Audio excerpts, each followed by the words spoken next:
The subcommittee will come to order. And I want to apologize for being a few moments late. We did have a vote on the floor, and some of the members will be arriving as they finish their business on the floor. Nearly 1 month ago, the deadliest typhoon ever to hit East Asia devastated portions of the Philippines, including the islands of Leyte, Samar, and Cebu. With sustained winds of 155 miles per hour, Typhoon Haiyan and Yolanda, because they call it Yolanda locally, reached as high as 270 miles per hour at one brief point. The storm surge reached a maximum height of 40 feet. It is the deadliest Philippine typhoon on record, killing more than 5,600 people. Another 1,759 are listed as missing. Approximately 26,000 were injured. Yolanda is also the strongest storm ever recorded at landfall, and unofficially the fourth strongest typhoon ever recorded in terms of wind speed. Philippines Foreign Secretary Alberto del Rosario told us that the storm was 3.5 times the size of Katrina. Last week, I led a congressional delegation to the Philippines to witness the devastation unleashed by the typhoon and to gain a better understanding of the unmet needs going forward. Joined by my distinguished colleagues, Trent Franks and Al Green, and Staff Director Greg Simpkins and Counsel Pierre Tosi, we were unanimous in our deep respect and abiding gratitude for the accomplishments of the U.S. military, USAID leaders, and NGOs on the ground, including Catholic Relief Services, who alone have committed over $20 million to assist the victims. For their part, the Philippine military was also playing a vital role, along with remnants of local governing bodies. In the immediate aftermath of the storm, right up until our arrival, highly motivated U.S. service members brought desperately needed supplies, including food, water, medicine, and housing materials, by the plane load to the ruins of Tacloban, with homeless, destitute victims, over 19,000 and counting, hitching flights back to Manila for safety and shelter. As was the case after the 2004 tsunami, the United States deployed an aircraft carrier, this time the USS George Washington, and other major military assets to provide assistance. Smart, rapid response combined with unique airlift capability has made all the difference in the world. In the Philippines, I had the privilege of meeting Colonel Eric Mellinger, Chief of Staff of the 3rd Marine Expeditionary Force.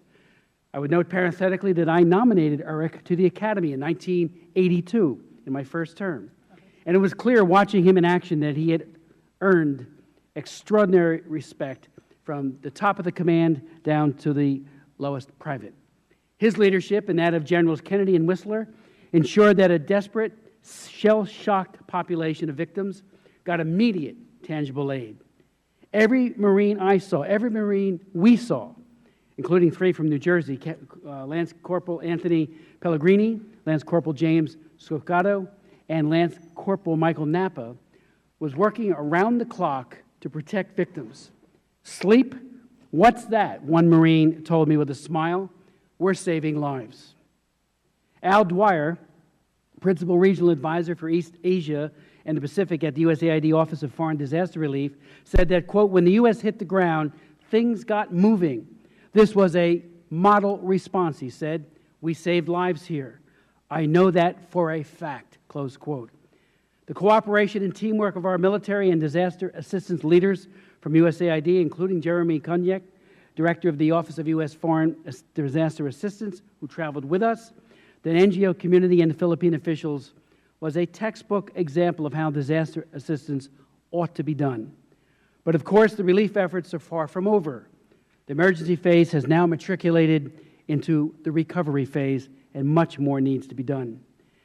With Donald Riley from Catholic Relief Services, and we were with him the entire day when we were in the devastated city, our delegation visited a sanitation kit distribution at a local parish and received a briefing from Mayor Patilla of Palo, whose daughter, Jessica Patilla, coincidentally, is a medical doctor in my own state of New Jersey. And we met with numerous survivors who told us heartbreaking stories and yet somehow radiated a calm and inner peace. One man told us how his father had drowned only a few feet from where we stood and how he had stoically carried many waterlogged dead bodies to a mass grave. He said he nearly collapsed emotionally, however, when he carried the lifeless body of a 3-year-old girl. He said he just broke down. He was overwhelmed, and he felt he could continue no more. Yet amazingly, a few days later, there he was, determined to rebuild and overcome, and he was all full of faith. That resiliency was best summed up by Archbishop Jose Palma of Cebu, who said, and I quote, "The typhoon was the strongest in the world, but our faith in the Lord is even stronger. No calamity or natural devastation can quench the fire of our hope. The Filipino soul is stronger than Yolanda." En route from Tacloban to Manila aboard a C-130 commanded by Major Jason Kaufman, our plane was diverted to seek the whereabouts and rescue of a helicopter that crashed into Manila Bay. After a flawless, just above the deck, systematic search for survivors, because the helicopter had long since sunk to the bottom, and it was kind of like looking for a needle in a haystack, the pilot spotted 2 individuals who had no life jackets, who were swimming frantically, opened the back of the C-130 and kicked out a yellow life raft to the 2 life jacketless swimmers. With night darkness fast approaching, it was clear that their lives had been saved. And that was it was emblematic, a symbol of what everything that was going on the ground in Tacloban and elsewhere was all about. Aboard the crew was Colonel John Peck and a group of individuals who were just ecstatic that they saved 2 more lives, in addition to all the others they had a hand in saving. Back in Manila, we had productive meetings with both the Health Minister, Dr. Enrique Ona, and Secretary of Foreign Affairs, Albert Del Rosario. We also met with people from the Millennium Development Corporation, one of whom was Matt Bond, who told us that pursuant to a contract of some $435 million, a 5-year MCC grant, had only been minimally damaged, and that too, the road that they had constructed actually paved the way for humanitarian supplies to make their way to the victims. We also met with a plethora of NGOs and UN agencies. Our interest was not only on how effective our emergency aid coordination had been throughout it all, but going forward where our assistance ought to be directed in the medium and in the long term. We felt that 2 areas deserved very special attention: preventing and addressing potential epidemics and minimizing the scourge of human trafficking. It normally takes 2 or 3 weeks for a marked increase in disease prevalence after a natural disaster such as a typhoon, but international health experts on the scene told us that dengue fever already was endemic in the storm-ravaged areas and could increase 4 to 5-fold in the coming weeks. In addition to dengue fever, cholera, hepatitis A, typhoid fever, leptospirosis, pneumonia, and other diseases can proliferate in a post-storm environment. There are vaccines for cholera, hepatitis A, and typhoid, but there are no vaccines for dengue fever, leptospirosis, and other diseases that might manifest in huge numbers. Efforts to address the potential epidemic are complicated by several factors. First, the Philippines is undergoing a rainy season that will not only increase breeding grounds for mosquitoes and other disease-bearing pests, but also will hamper relief efforts. Furthermore, many residents without shelter or with inadequate shelter will be more susceptible to the elements. The lack of electricity could mean no cold chain for medicines that must be refrigerated to remain usable, including safe blood for women, and there are some 90,000, some estimates are higher, of women who are pregnant who have lost their ability to go to a venue where safe delivery can occur. We know that some 200 health clinics have been destroyed in whole or in part, so a venue for them to give birth safely and with access to safe blood remains a very serious challenge going forward. Third, many roads remain uncleared or badly damaged, making transportation for health workers or patients more difficult. Fourth, many Filipino health workers have either left the affected areas or they died in the storm, and the continued presence of foreign health workers will depend on ongoing donor funding and the health needs demanded by subsequent crises elsewhere. Internationally funded protection efforts currently focus on family reunification, personal identification, and creation of safe spaces for women and children. USAID grantees are establishing women-friendly and child-friendly spaces in strategic locations to address the needs of women and adolescent girls as well as male children. The lack of electricity and insecure housing raises this risk of falling prey to abusers and traffickers, especially at night. However, while there is acknowledgement of increased risk of human trafficking in the wake of the storm, the lack of reports of increased trafficking has meant that this issue is not yet in full focus for protection. Maybe it's a good news story, but we know traffickers are ready to prey on the vulnerable, and we know the Philippines has a huge problem of women being trafficked and children as well. Also important, we'll be providing shelter for the 1.2 million families whose homes have been damaged or destroyed. The foreign minister has told us that $1.3 billion will be needed to repair and to really erect homes that have been destroyed. The Philippines, as we all know, is a major American ally and a great trading partner. There are an estimated 350,000 Americans living in the Philippines and 4 million Filipinos living in the United States. We are bound by a common value system and a great deal of friendship that spans well over a century. We have an important stake in seeing that our friends and neighbors in the Philippines can recover from this devastating storm. The purpose of this hearing is, what do we do next? How do we proceed and go forward? I'd like to yield to my good friend and colleague, Ms. Bass, for the opening. Thank you very much, Mr. Chair. As usual, I want to thank you for your leadership in holding today's hearing and also for making the trip to the Philippines. I want to extend a warm welcome to Assistant Administrator Lindberg and for her leadership and in agreeing to come before the subcommittee. And to our other witnesses, thank you for your participation and the important work each of your organizations is doing to provide relief and support to those in need.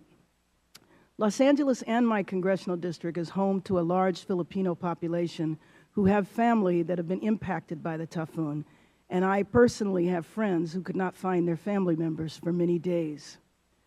The U.S. response to this crisis has been nothing but immediate and swift, and I want to take this opportunity to acknowledge and thank the important work currently underway by USAID and DOD, whose rapid response has undoubtedly saved lives and prevented death and injury.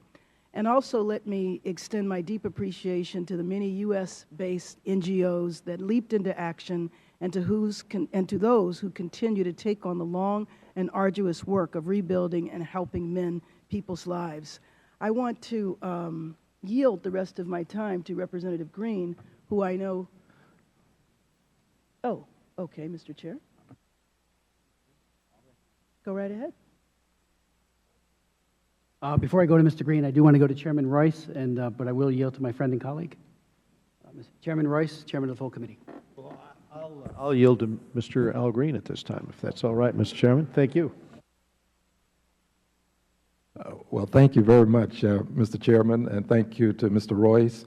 Mr. Royce, I want to thank you because you immediately started this process with a resolution, and I know you'll say more about it, so I won't step on your words, but I do want to thank you for moving as expeditiously as you did. Mr. Chairman, I sincerely thank you because you were not only a great leader, you were a great inspiration while we were there. I will tell you that your summary that you just accorded us is entirely accurate, and I would like to associate myself with each and every word that you articulated. I'm very proud to say that the CODEL was bipartisan, and our effort was truly a sincere, nonpartisan effort.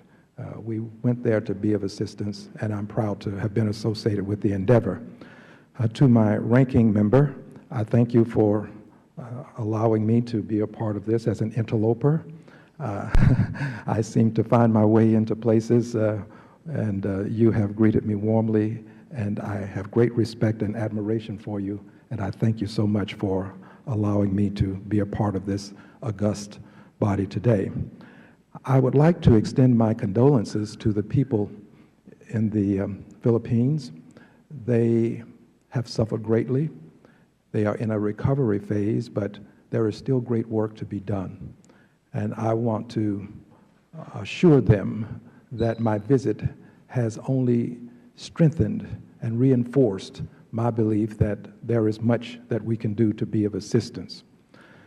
I would like to thank the witness. I did have an opportunity to read your testimony, Ms. Lindborg, and I found it quite compelling and very extensive, and it validated what I saw while I was there, so I thank you.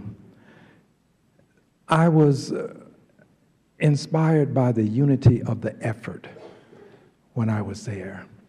There was a tripartite process that involved our embassy, which was right there at the forefront. The leadership was stellar and outstanding.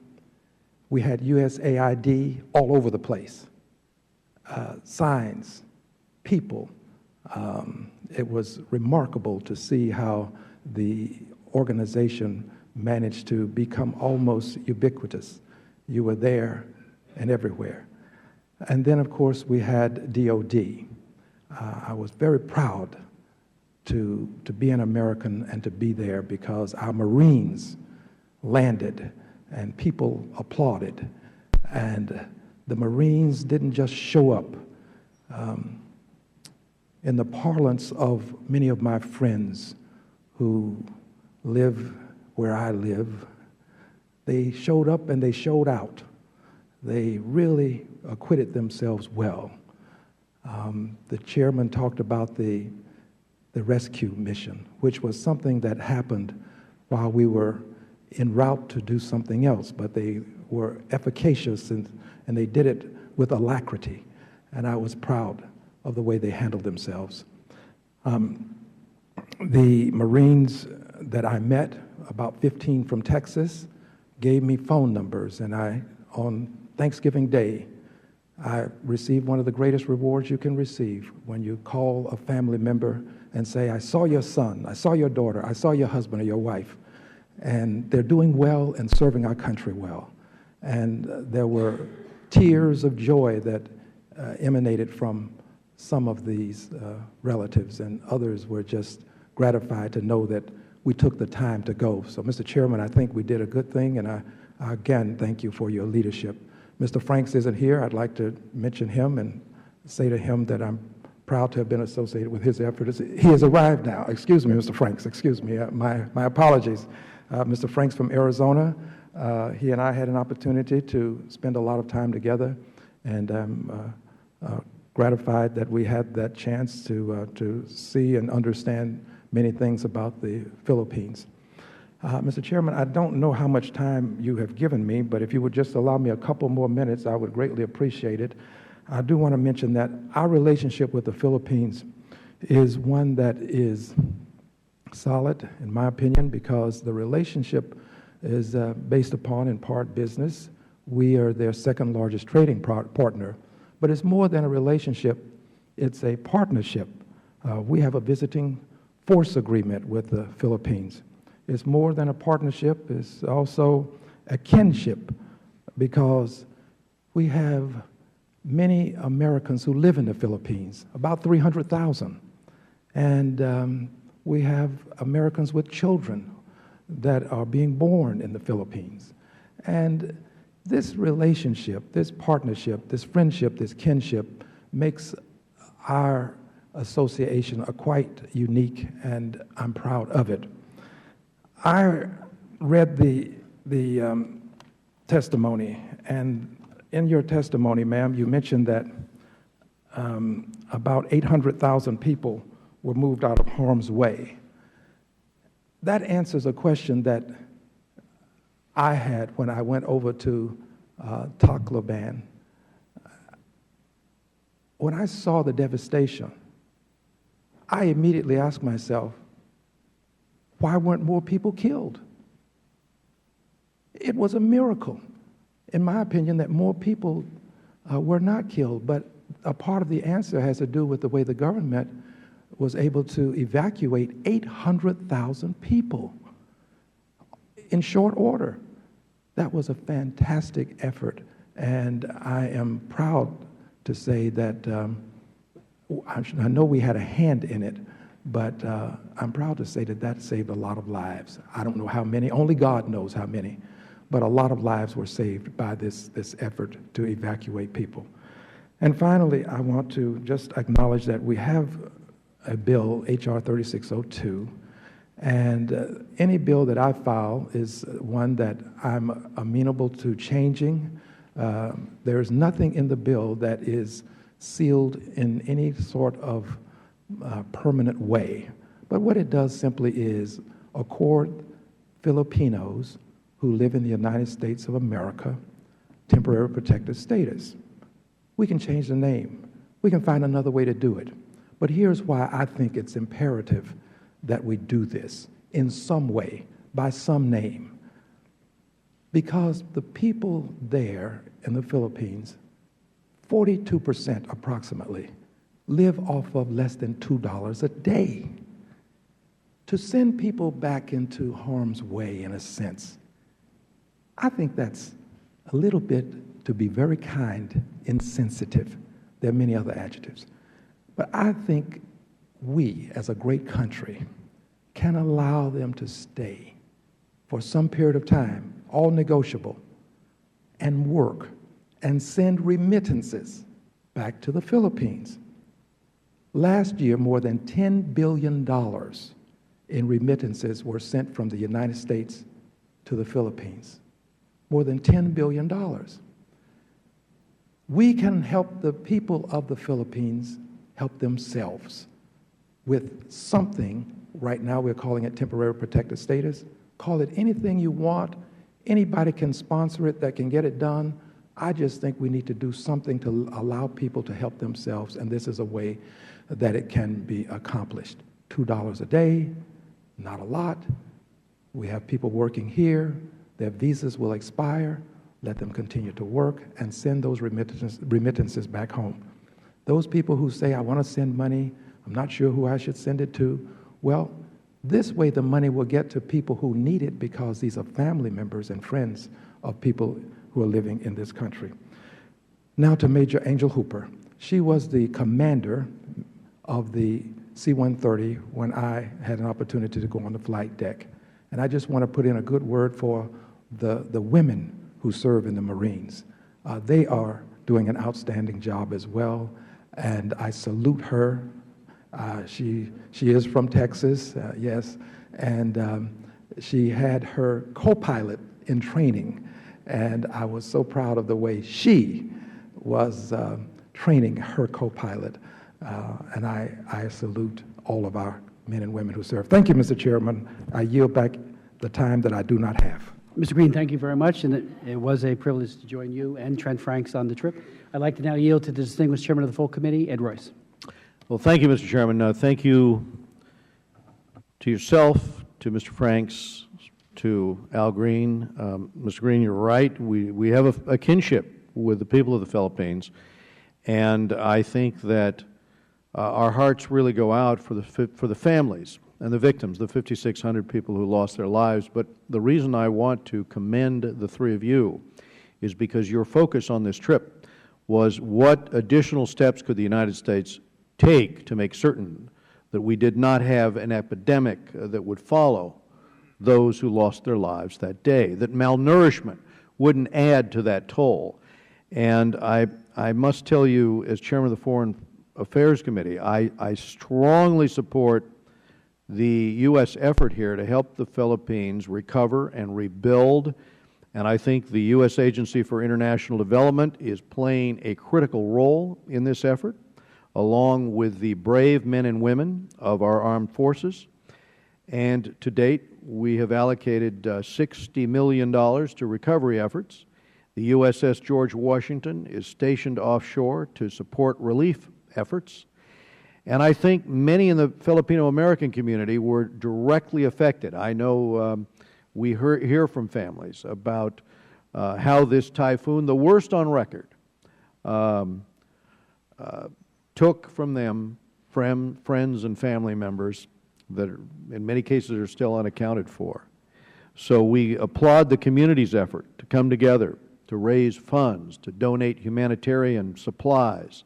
Filipino Americans are rightly proud of their heritage, and they're committed to helping those affected by the typhoon. I wanted to just thank also Karen Bass and Randy Weber. We had a a hearing not long ago, a field hearing, where we heard from a Filipina who had gone through this tragedy of being trafficked, labor trafficking in this case. And it is in the wake of disasters like this that there can be more exploitation. And jointly we're working to make certain that does not happen. So I want to thank Karen Bass and Randy for their work on that issue. And I want to say that I had the pleasure of meeting with Assistant Administrator Nancy Lindberg in the days immediately after the typhoon hit landfall. And I wanted to say that it is quite extraordinary, the work that USAID is doing there. We thank you. We thank your team for bringing comfort and compassion to those who need it most. And I do have one issue that I want to raise concerning our nation's disaster relief efforts. One which we met with Bill Gates. The committee members met with Bill Gates several hours ago. And it's one of the issues which he addressed as well in this meeting. And that is the unacceptably long transit times for supplies to reach those who need it most. The 60-year-old law that governs food aid prevents the timely delivery of assistance by requiring that commodities be sourced directly from the U.S. and then transported overseas. 60 years ago, this made sense, but today it has become an unnecessary barrier. In the case of the Philippines, USAID made a cash contribution directly to the World Food Program so that commodities can be purchased locally. In comparison, the first shipment of U.S. rice to the Philippines is arriving now.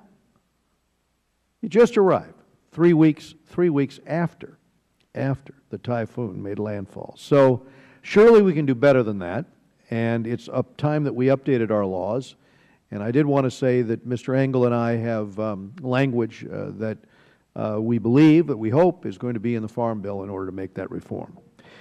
So, Mr. Chairman, I am heartened by the outpouring of support that the international community has shown to the Philippines. I thank you again for your hard work on this issue. And 2 weeks ago, this committee voted unanimously in support of a bipartisan resolution that I authored, expressing our condolences for the people of the Philippines and in support of the recovery effort being waged now by USAID and by the Department of Defense. And earlier this year, I led a bipartisan delegation with my good friend, Ranking Member Elliot Engel, to the Philippines to strengthen our bilateral relationship with that country. We are going to do that again in the wake of these issues. But in the interim, I want to thank all the members of the committee and to say we are all Filipinos during this difficult time. And I look forward to hearing from our distinguished witness. Thank you. Chairman Royce, thank you very much for your leadership and for your comments today. I'd like to now recognize Mr. Meadows.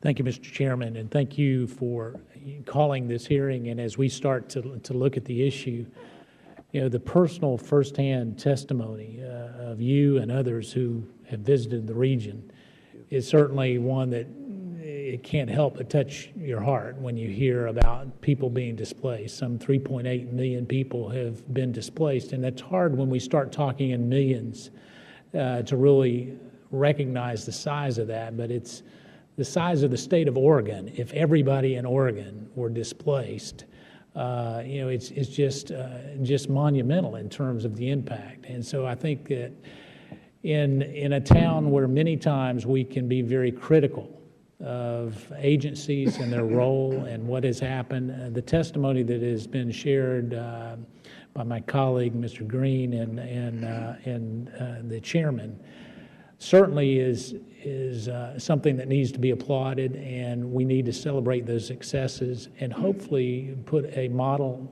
going forward on how we can make sure that our response is not only rapid, but it is one that is sustainable.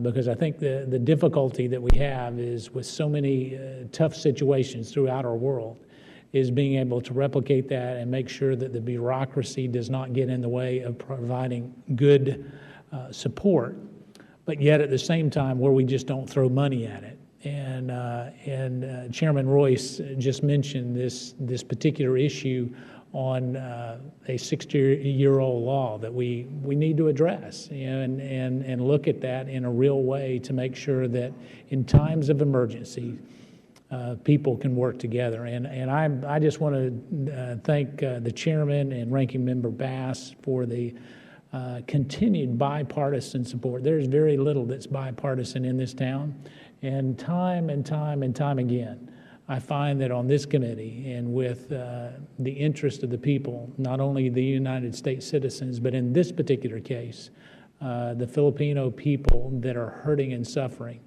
my heart, my prayers, and my continued support to advance the cause to provide relief is unyielding. And with that, I yield back. Thank you very much, Mr. Meadows. Mr. Weber. Thank you for the meeting, Mr. Chairman. I've got lots of questions, but I'm short on time because I got a 4 o'clock meeting, so I'm going to be quiet and let's go. Okay. Mr. Franks. Well, thank you, Mr. Chairman. I want to thank I guess Chairman Royce has gone on to another committee, but we appreciate his forbearance in all of this, and it's certainly been a precious honor to have been part of this delegation. And you know, it seems like Congressman Chris Smith is always at the forefront of doing anything he can to recognize the image of God in every person across the world or in our midst. And I've always seen him to be the first one to care about and love those that everybody else has forgotten about. And he is a hero to me, and I have just the greatest respect and appreciation for all he does and has done. And again, it was one of the great memories of my life to be able to accompany him there. And Congressman Green was someone that I held to be a friend before we went, but now I hold to be a precious friend, and was so touched by the way, as he put it so aptly, that this was a truly bipartisan effort to making a nonpartisan goal to try to reach out to the Filipino people. And I appreciate you, Congressman Green, very, very much. As it happens, I have the privilege, and I mean that, the privilege to have been married to a lady from the Philippines for 33 years. And I don't know how in the world that happened, but if she ever leaves me, I'm just going to go with her. It seems like I could save a little trouble that way. But she has been the delight of my life, and is representative of the noble nature of the Filipino people. This is a people that refused, as Congressman Smith said, to be brought down ultimately by the storm. They were stronger than the storm, and I couldn't help but notice a banner that someone had taken a picture of out on a high hill there that had been devastated all around it. And the banner simply said, "Roofless, homeless, but not hopeless." And I was deeply moved by that. The Filipino people are people of deep, abiding faith, and have a courage that sometimes belies their stature and their gentleness. And I just can't express to you the warmth that I feel towards the Filipino people. And maybe I'm a little biased, but I assure you it's well justified. And you know, it's also, I suppose, of note to point out that they have been strong allies of the United States, in times past critical allies of the United States. One of the places where the storm actually came to shore was a place that marked General MacArthur coming to shore at Leyte decades ago, and I thought the symbolism was pretty profound. I would be really lax in not pointing out my agreement with both Congressman Green and Congressman Smith related to the exemplary coordination that occurred there among USAID and all the groups, all of the NGOs, and I have to say especially the American military. I suppose there's no enemy on earth more to be feared than the American military, but there is no friend that can be more capable and more committed than this same group of men and women that I think exemplify everything that America is all about. And they provided the base of operation there and the muscle to make this all work. And I know that there are so many, the Filipino people, that we didn't get there in time to help, that sometimes this help didn't get there in time. And I only hope that somehow that they are not forgotten, and that their memory is a kind of a catalyst in our own hearts to recognize that, you know, to be an American is a privilege, and also one of those things that we sometimes forget how much easier we have it than just about anywhere in the world. And so it's everything about being appropriate to do what we can to extend the hand of freedom and hope to those that are in need. And this is what this was about. And I think it not only exemplifies what America believes and stands for, but I think, Mr. Chairman, that it can have the effect of seeing the light of freedom someday fall across every lonely place, every lonely face on this planet.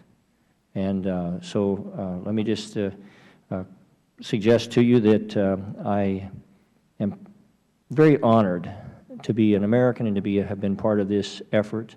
And I'm grateful to all the people like Ms. Lindborg that have given their lives to these kinds of causes.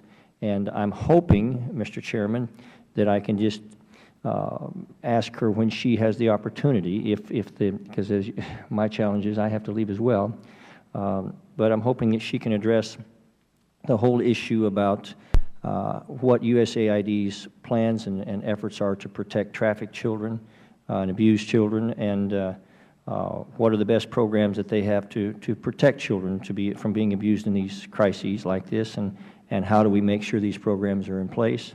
And I'm going to go ahead and mention the whole epidemic situations that may follow, whatever area they might be, and what we need to do to be prepared for those kind of crises.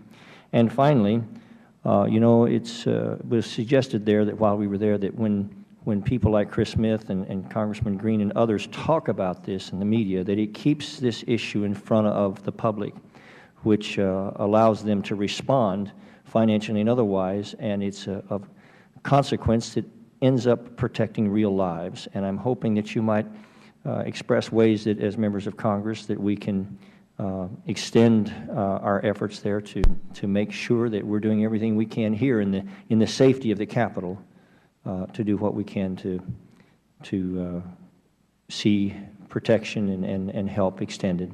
And with that, Mr. Chairman, I tell you, it just exemplifies just more than anything else, just a sense of gratitude. Grateful to all of you, grateful to you, sir, especially, and God bless the Filipino people. Thank you very much, Mr. Franks, for your eloquence and your extraordinary compassion, and you too, Mr. Green. It was a privilege to travel with both of you. I'd like to now go to and introduce our first panel, beginning with Nancy Lindborg, who's the Assistant Administrator for the Bureau for Democracy, Conflict and Humanitarian Assistance at USAID. She has testified before our committee on several previous occasions, including earlier this year on the crisis in the Sahel.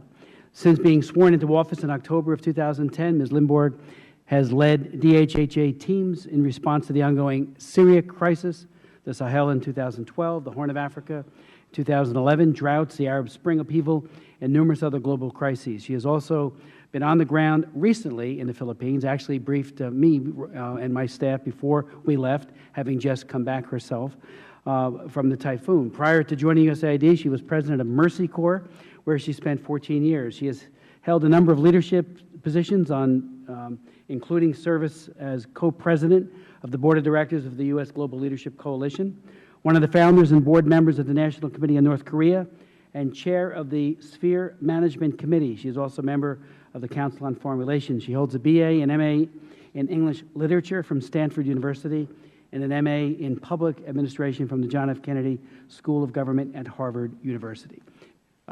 Administrator, the floor is yours. Thank you very much. Chairman Smith, Ranking Member Bass, members of the subcommittee and others, thank you very much for inviting me to testify today. A special thanks to you, Congressman Smith, for leading the delegation, and to all of you who went during this important time.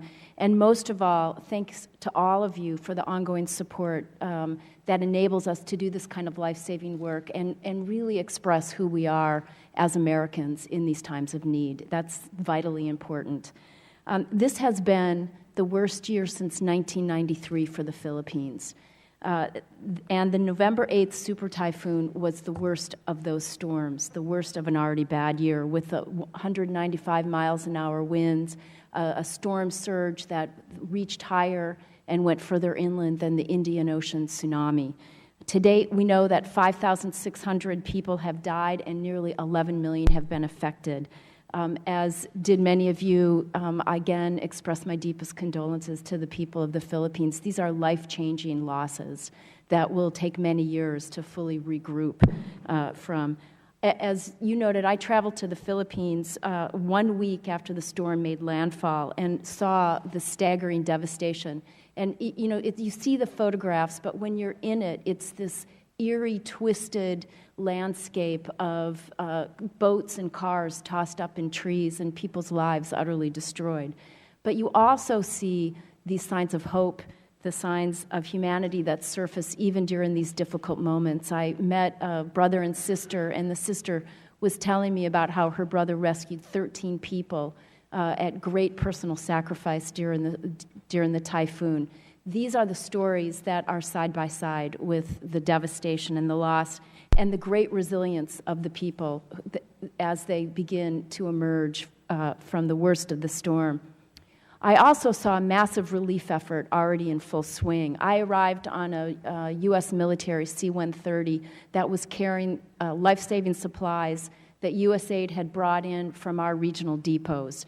I also saw the rice that we had enabled World Food Program to buy locally being put into family packs and distributed so that it was in the hands of 2.7 million people within the first week, making a life-saving difference. And I visited Philippine-run incident command centers that were mapping out the distribution, sending out supplies on pedicabs, buses, and trucks that they had recruited into the effort. This is the result of a 10-year partnership with USAID to increase preparedness and the ability to respond. U.S. military aircraft delivered more than 2,000 tons of relief supplies and evacuated 21,000 people out of the storm-damaged areas once we got back in. To date, the U.S. government has provided nearly $60 million in humanitarian assistance. All of that is already on the ground, has made a difference during those early life-saving days. So as we've noted, we're already looking ahead to recovery and reconstruction. I've submitted a full detailed testimony, but let me just hit on a few highlights from the relief, the recovery, and the reconstruction aspects. The first is that we have applied some really key lessons from past mega disasters that helped us improve the coordination and the response for this typhoon. USAID experts were tracking the typhoon for at least a week before it hit ground, so we were able to pre-position members of our disaster assistance response team in Manila to work with the military and the embassy, both to prepare and enable an immediate response. USAID worked hand in glove with DoD Pacific Command to set up that vital air bridge that at a time where communications were shut down, roads were inaccessible, that we were able to immediately do assessments and begin delivering life-saving supplies into Tacloban, which was one of the hardest hit cities. And then we invested and supported the capacity of the civilian side, both the government and the UN, to set up land and sea bridges to help clear the roads so that we were able to wrap up the military engagement and bring forward the longer-term civilian ability to ensure that the deliveries were able to continue. So logistics were our number one, most urgent focus, followed by three key priorities: emergency shelter, water sanitation, and food. There were about 1 million homes that were destroyed by the storm, so we airlifted right away heavy-duty plastic sheeting to the Philippines that helped more than 20,000 families construct temporary shelters. The water supplies were ravaged, the systems were down, so we focused both on provision of clean water, chlorine tablets, and very quickly worked to get the municipal water system in Tacloban back up and running with support to UNICEF. And by the time I was there, that was already providing 100% of the water for the municipal area in Tacloban. The Philippines government and the international community continue to respond to the health concerns. There are nearly 200 health teams on the ground now, and more than 2,000 children have been immunized against measles and polio. Perhaps because of the urgency you brought, Chairman Smith, there are fogging operations underway right now to address the potential for mosquito-borne diseases, especially dengue fever. And with standing water trapped in the debris, this is a particular concern, so there's been a big push for fogging operations. As Chairman Royce noted, we used the full spectrum of our food assistance tools. That local purchase of rice got food immediately into the hands of people who needed it then. We also were able to airlift very nutrient-dense food bars and nutritious paste from our regional warehouses. And when there were no cooking facilities available, families were able to get a full calorie out of these U.S.-produced food bars.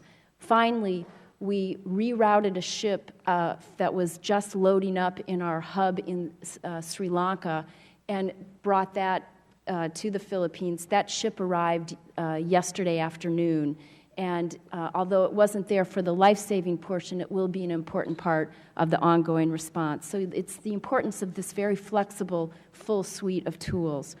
Finally, we know the most vulnerable, the women, the children, the elderly, and those with special needs often fare the worst during disasters. We have a state USAID initiative called Safe from the Start, which reminds all of us that we need to do protection from the earliest days of a response. We're supporting programs that are working with identification, tracing, and reunification of unaccompanied children, focusing on safe spaces for women and children. And really one of the most important protection approaches is making sure that aid gets to people who need it as quickly as possible. I want to just say a note about the power of preparedness. We've been working with the government of the Philippines, which is the second most disaster-prone country in the region, to help prepare and mitigate the risks of natural disasters for almost a decade. This is critically important. This helped make this not as bad as it could have been. We've been training on first responders, on something called an incident command system that we brought forward from our own U.S. Forest Service that enables the government to set up these command centers and know what to do and how to bring forward the right kind of trained people. They evacuated nearly 800,000 people in advance of the storm, and this saved countless lives. This is something that we will continue to do as we grapple with the new normal of increased storms that are battering an island nation like the Philippines.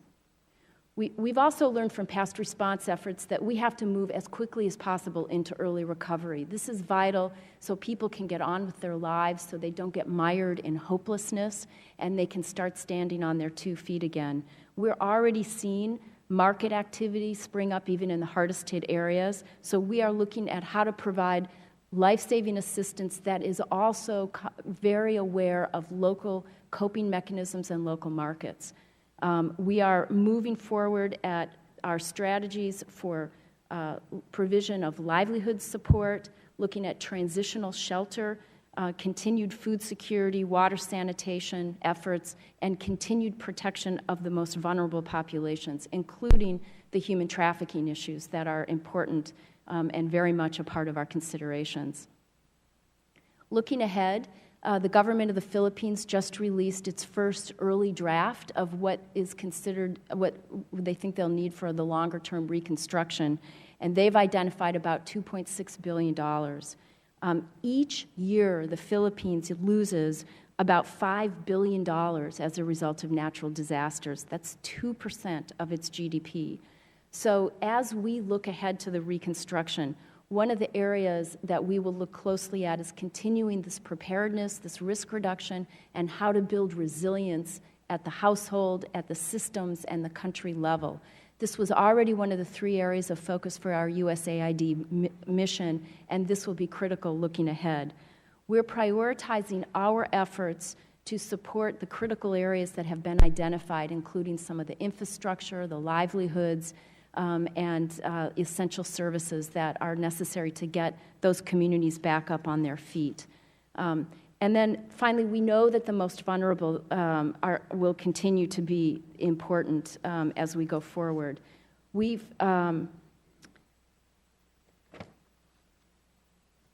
So just to conclude, a number of you have noted the important relationship between the United States and the Philippines. We've seen an extraordinary outpouring of generosity from Americans across the country, and especially from the Philippines diaspora. I've had the pleasure of participating in several community events, and the way people mobilize to provide help to those in their hour of need is really heartening, and it just underscores the humanity that we all share. The United States has a deep commitment. We will stay with the people and the government of the Philippines into the recovery and the reconstruction era. We're already seeing the cameras start to fade away, and this is becoming yesterday's story. So the kind of hearings like we're having today, the continued commitment that we, the United States, will have to the Philippines will be absolutely vital. And I look forward to answering your questions, and I thank you very much for your support and consideration today. Ms. Limborg, thank you very much for your testimony. Without objection, your full testimony will be made a part of the record, and I've read it, and it answers some of the questions that I would have posed. So thank you for the thoroughness and for your extraordinary leadership. I'm going to ask you just a few questions and yield to my colleagues, and I'll ask them all, and if you could just then respond to them. One of the biggest takeaways we had from our trip was debris. There was debris everywhere. It was a story to two-story high. It looked like there was a lack of capacity or capability to remove it. And I know that there are some cash for work programs that Catholic Relief Services and others are doing. When we got hit on, and I'm wondering if that might be one job that they might undertake, because, I mean, the dogs, the rodents, which will proliferate diseases, including leptospirosis, which could easily erupt as a major health hazard. But when we got hit by Superstorm Sandy in New Jersey, and a lot of my shore towns were unbelievably negatively affected, we had debris everywhere. But thankfully, we had functioning mayors and town councils, the ability of the sheriff, who was the Office of Emergency Management leader in Monmouth and Ocean, and they did wonderful jobs in coordinating the debris removal and environmentally safe depositing of that debris. Our takeaway, I think, collectively was, what are they going to do with all this stuff? It's everywhere. And I wonder if you might want to speak to that.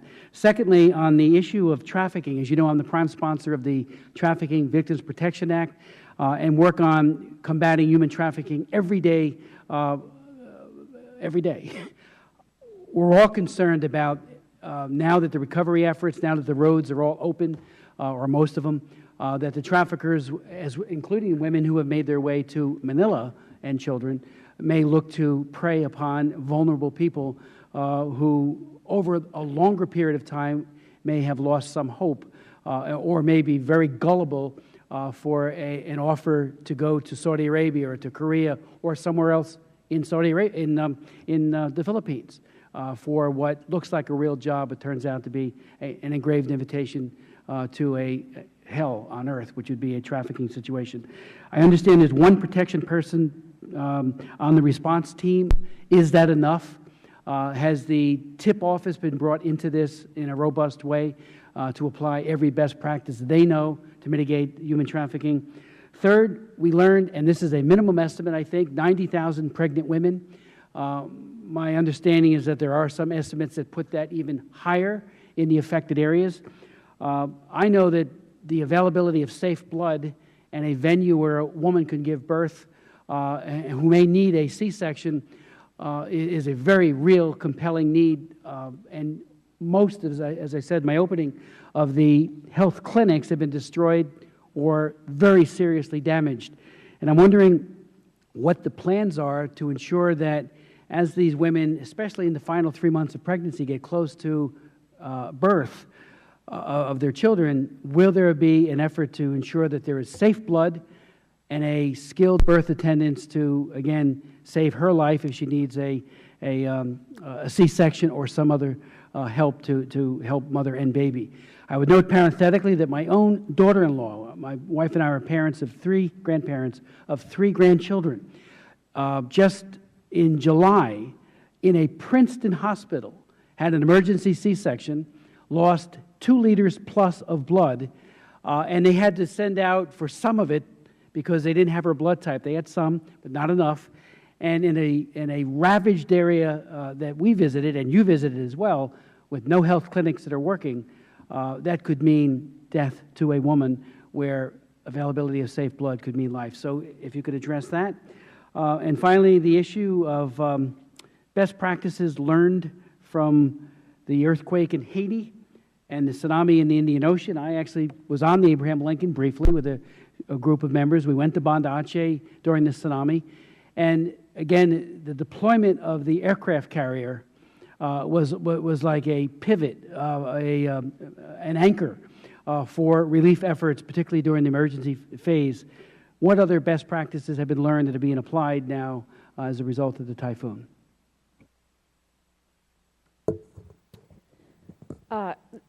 You've raised a lot of the critical issues. So first on debris, it's amazing. I mean, it reminds me of the snowbanks of my growing up in Minnesota where they tower over you.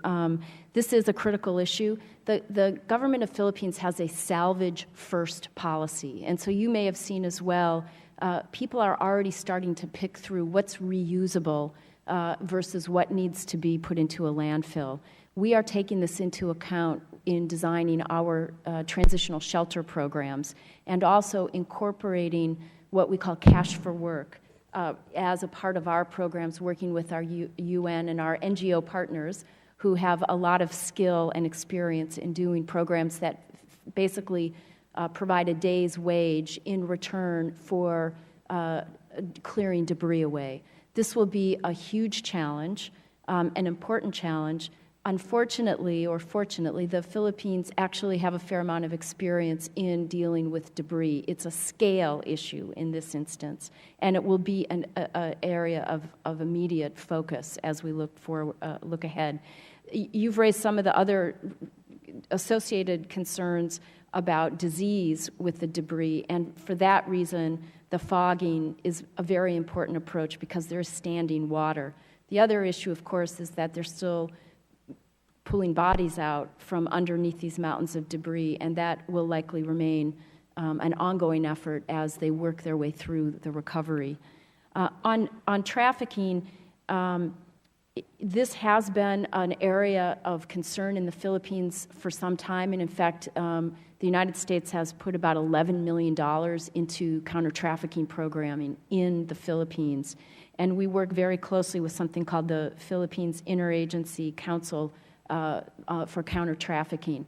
There is a need to remain very vigilant about the possibility of increased trafficking. Whenever you have a major disaster like this and people are newly vulnerable, there is the potential for increased trafficking. And so for that reason, we are watching this very closely, working with the local partners who we work with all the time, and looking to see where and if and how we need to increase the programming that we already have in the Philippines.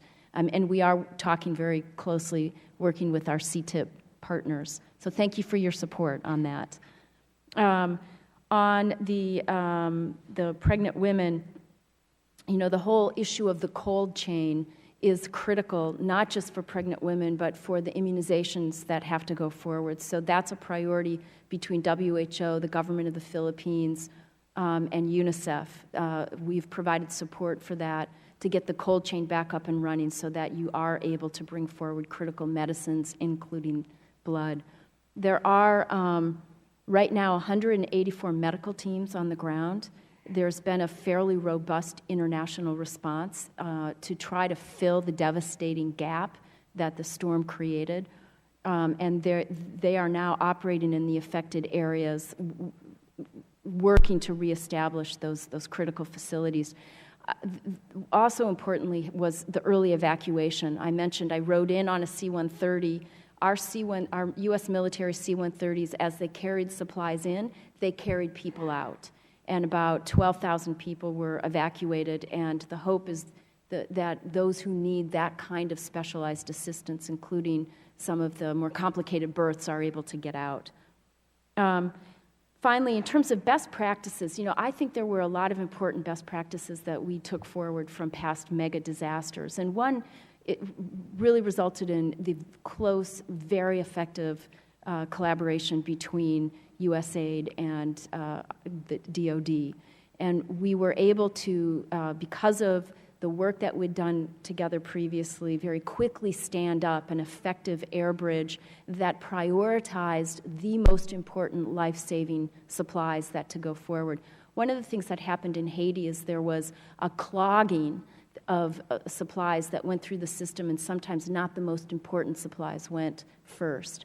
So that, the seamless collaboration that was a hallmark of this effort really grew out of the lessons from Haiti.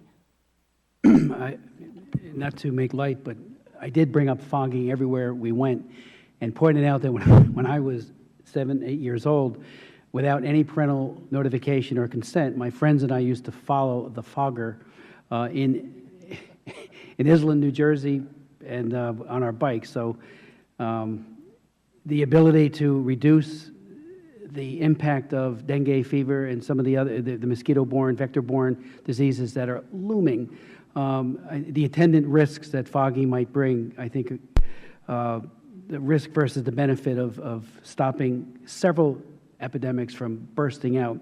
I'm so happy to hear that, because I have never seen, and I think my colleagues, Mr. Green and Mr. Franks would agree with this, have never seen more standing water putrefying than we saw as a result of this typhoon, which obviously is a breeding ground for vector-borne disease.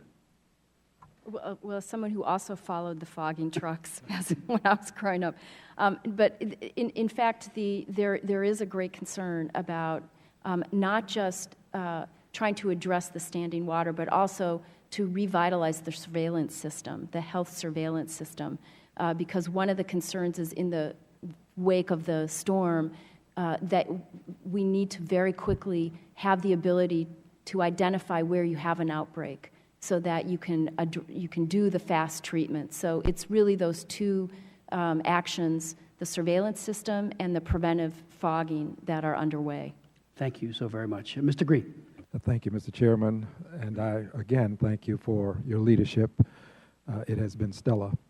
I would like to follow up on one thing that you mentioned, Ms. Lindborg, about the Filipino community in the diaspora.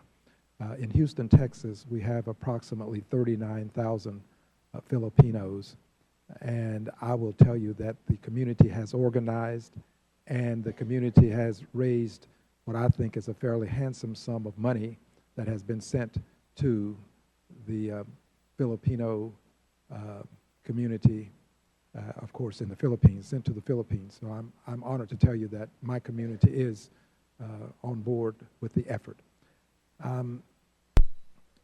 I had the opportunity to go to Pakistan after the earthquake, and I saw the communities that were flattened, homes just leveled. I went to Sri Lanka after the tsunami, and I saw a train, a rail car, that had been lifted away from the tracks and was over some long distance away from where it should have been. Went to Haiti after the earthquake and saw the devastation that took place there, and quite frankly, there's still great work to be done in Haiti. Went to Louisiana. I'm from Louisiana. I was born there. So I went to New Orleans after Katrina, and I saw the devastation that took place. And in my humble opinion, what I saw in the Philippines rivals all of these others. I think it is right there with some of the great disasters of my time. And my hope is that you will continue to do what you're doing. Dr. King reminds us that the arc of the moral universe is long, but it bends toward justice. However, we have to note that it doesn't do it on its own volition. It does it because of people who will go into harm's way to try to help others in their times of need. So I thank you for what you're doing, and I trust that USAID will continue to be the great servant that it has been. I want to talk about the business community for a moment. I had the preeminent privilege of meeting with some of the leading citizens who were the heads of major corporations. And we talked rather extensively about the largesse and lagniappe, their monies that they have that they can accord in a crisis, that they can share in a crisis. And I think that they have stepped up to the plate. They're making plans to do more. One of the things that we talked about was schools. As you know, the infrastructure in Tacloban has been destroyed. Approximately 90% of the infrastructure for schools has been destroyed.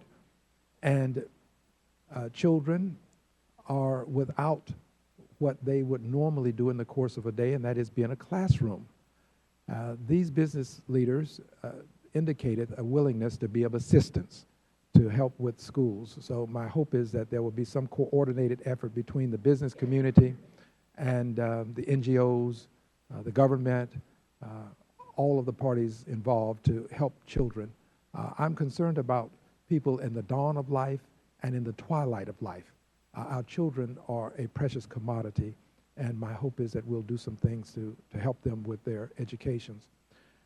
The senior citizens, persons who are not able to take care of themselves to the extent that you and I can take care of ourselves.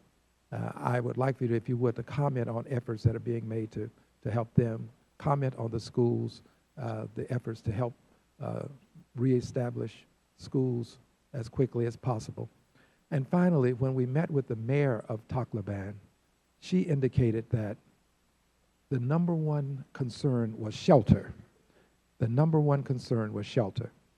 This was the case, of course, in Louisiana after Katrina. Shelter was of great importance. It was a case in Haiti and in Pakistan, as well as in Sri Lanka. And I know that we have a lot of experience in dealing with shelter after these tragic events. But I also know that what you said is true about them being in harm's way to this very day, because the hurricane season, well, the typhoon season for them reaches its zenith, its apex in the month of December. So there may be something else looming on the horizon. Their number one need is shelter. So if you would comment on the shelter issue. And finally, one additional comment and compliment, if you will, with reference to the ability to move 800,000 people. That is remarkable. It is no small feat. And to do this with a limited amount of time speaks well of the coordinated effort that it took to get it done. I know you've mentioned it, and if you want to say just a bit more about how that was accomplished, I'll be honored to hear. Thank you, Mr. Chairman. I will await the lady's answers. With my apologies for coughing. Sorry. That's an amazing set of places that you've visited, and you've seen in each instance the awesome power that these natural events have to disrupt and to destroy. So to address your issues, let me first of all just honor your community for their ability, their commitment to mobilize, and the fact that they focused also on raising cash.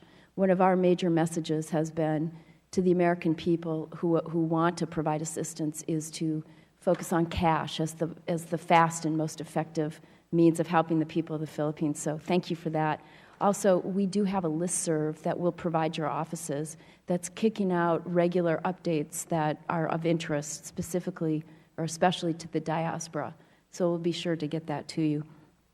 On the private sector, this is an incredible and important part of the response, both the private business sector and the American public. And we see how those contributions are a very important and, in fact, quite large portion of the reconstruction effort, both the immediate and the longer-term reconstruction. We have in AID a special working group that we've set up specifically to look at how to bring forward those partnerships. And I know that a number of the NGOs are also quite experienced and committed to partnering with the private sector. So I think we'll see a lot of those efforts going forward. Schools are essential. I mean, it's part of getting a sense of normalcy back into people's lives, and even temporary schools, so that you're able to help children focus on the future instead of just on their loss. And, you know, children are amazingly resilient, but it's important that they have the opportunity not to lose out on those critical schooling years. So that is a part of the infrastructure. That is one of the largest priorities. You quite rightly raised shelter, both as a priority and one of the areas that is always one of the most challenging after these storms. We've learned a lot, I think, in terms of the importance of providing transitional shelter that gets people very quickly into the kind of shelter that can withstand additional weather events, understanding that it may be a while for the permanent shelter solutions to fully come on stream. We saw this even in Katrina, as you noted, after Katrina. You know, the other challenge is there is often a desire to look at policies that help citizens not rebuild in the areas that are at greatest risk. And these are the tough policy decisions that it often takes a while for a government to responsibly work through to a solution. So our strategy was to, first of all, provide just that urgent life-saving shelter material that got people out of the elements. And we have our shelter expert on the ground now to work on transitional shelter programs. And we will be very supportive of, particularly the issue of ensuring that there are people's rights very much respected as we look forward to the longer-term shelter solutions that will take a while to come forward. Thank you, Mr. Green. Just let me conclude before going to our second panel. Greg Simpkins, my staff director, and I were recently in Nigeria. It was in September. We visited Jos and Abuja. It was mostly on a trafficking, health, and an effort to get the Boko Haram designated as a foreign terrorist organization.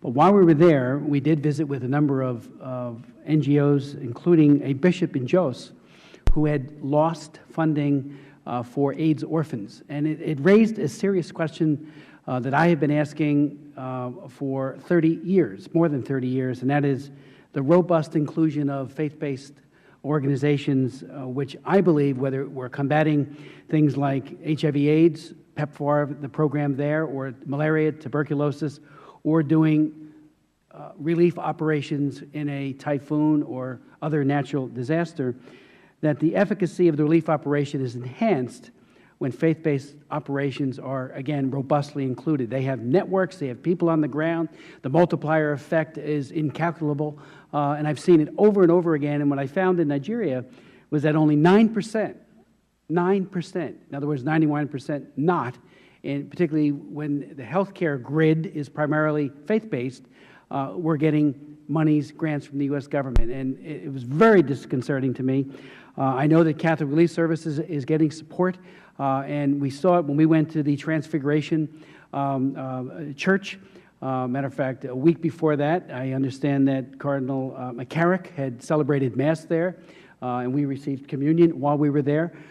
It was a church without a roof, completely blown off and destroyed, and it had just been rehabbed, and unfortunately will have to be so again. But I just would encourage you to realize that every dollar spent there does get multiplied because of that unbelievable commitment that has nothing to do with money and has everything to do for service sake, but also because of the multiplier effect of the volunteers that are then included in the operation. So if you could take that back, or if you wanted to respond. The second thing is that the recovery must be sustainable, and know that you have friends and advocates here. It's bipartisan.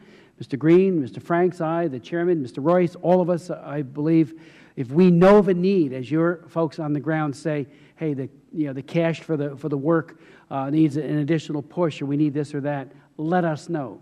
and we will try, can't guarantee results, but we can try to increase the capabilities that you will then have on the ground to help the people who have been ravaged by this storm. Yes, Ms. Well, Lindbergh. Well, to your first point, amen. We have a lot of we have a lot of really important, wonderful faith-based partners, and I think we're seeing especially how important that is in Philippines with the network of churches that they have. I was on a call with faith-based community members across the country just last week, talking about the Philippines response and also hearing about all the efforts that are happening in this country to support both the relief and the recovery efforts. So absolutely agree with you that that's an important part of the landscape, and some of our most valued partners, including the two who are coming up next. On the offer to help us keep sustained attention on this, I very much thank you for that, and I would welcome the opportunity to take you up on that offer. We see all too often that after the cameras go away, that these kinds of responses fall off the page, and people move on to other issues. We will be there with our teams, with our fundings and our funding and programs, and we welcome the partnership in helping to keep the spotlight on the sustained effort. And again, I cannot thank Chairman Smith, Congressman Green, and the rest of your subcommittee for the continued focus and support for these kinds of critical efforts. And I would just add that if that kind of sentiment could be shared with the health minister and others, I raised it with our meeting with him, and it was like it was a foreign idea to him. And I asked him to look into it. He said he would, because they don't include faith-based organizations in those things that they fund. Mr. Green wanted to make a comment. Yes, sir. Thank you, Mr. Chairman. And for fear that I'll forget, I also want to thank Ranking Member Bass again for allowing me to be here. I want to add an amen, if I may, to what you said about the faith-based initiatives. They not only help after a disaster, but also before. I've seen evidence of it because they know where the vulnerable are. They know where the help is needed. They're intimately familiar with the people in the neighborhood, and they can do an awful lot with the evacuation process. And when people have to shelter in place, and that's usually what you finally hear, and that's something I dread hearing, but shelter in place. There's no more that we can do, given that the hurricane, in our case, or the typhoon is so near now that we have to just stay where we are. Well, when that happens, it's usually these institutions, these faith-based institutions, that are still there. We leave, but they ride these things out, and as soon as it's over, they know exactly where to go to render the most aid. So I'd just like to give my compliment to you for bringing up this. Thank you, Mr. Green. And I would just add one other thing. The concern that we have about the bias against them is well-founded. After Superstorm Sandy, I offered a bill on the floor of the House of Representatives that passed 352 to 74, totally bipartisan, and it would have provided FEMA funding for houses of worship, many of whom were the frontline defense in terms of humanitarian aid to people in New York and New Jersey ravaged by Superstorm Sandy.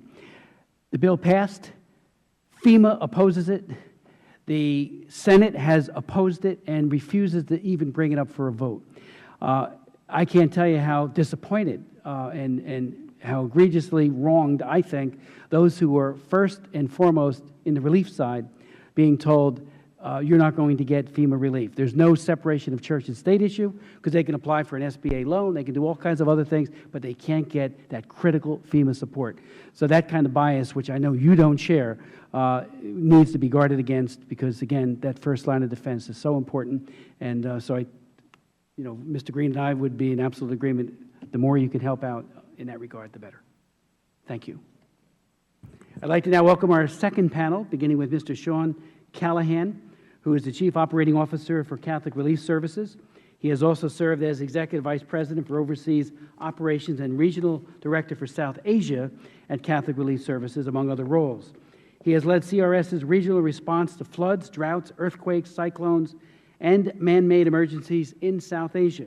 In his time working with Catholic Relief Services, he has experienced a terrorist attack at a Sri Lankan airport, worked closely with Mother Teresa and the Missionaries of Charity in Calcutta, and worked on programming in Afghanistan during and after the Taliban. Without objection, his full resume, as well as that of our next witness, will be made a part of the record. And I'd like to introduce Mr. Chris Paluski, who is a humanitarian professional with more than 15 years of international relief, development, and fundraising experience. During that time, he has served on a wide range of emergency responses, assisting with both natural disasters and complex humanitarian emergencies.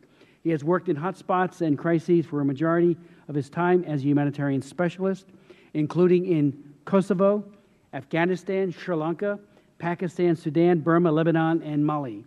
In addition to his experience with World Vision, Mr. Pelowski has served in senior leadership positions with other leading humanitarian organizations, including CARE, MAP International, Samaritan's Purse, and World Relief. Mr. Callahan, the floor is yours. Thank you, Mr. Chairman, and I appreciate the fact that you're holding this session along with Ranking Member Bass and the other subcommittee members, and certainly Representative Green.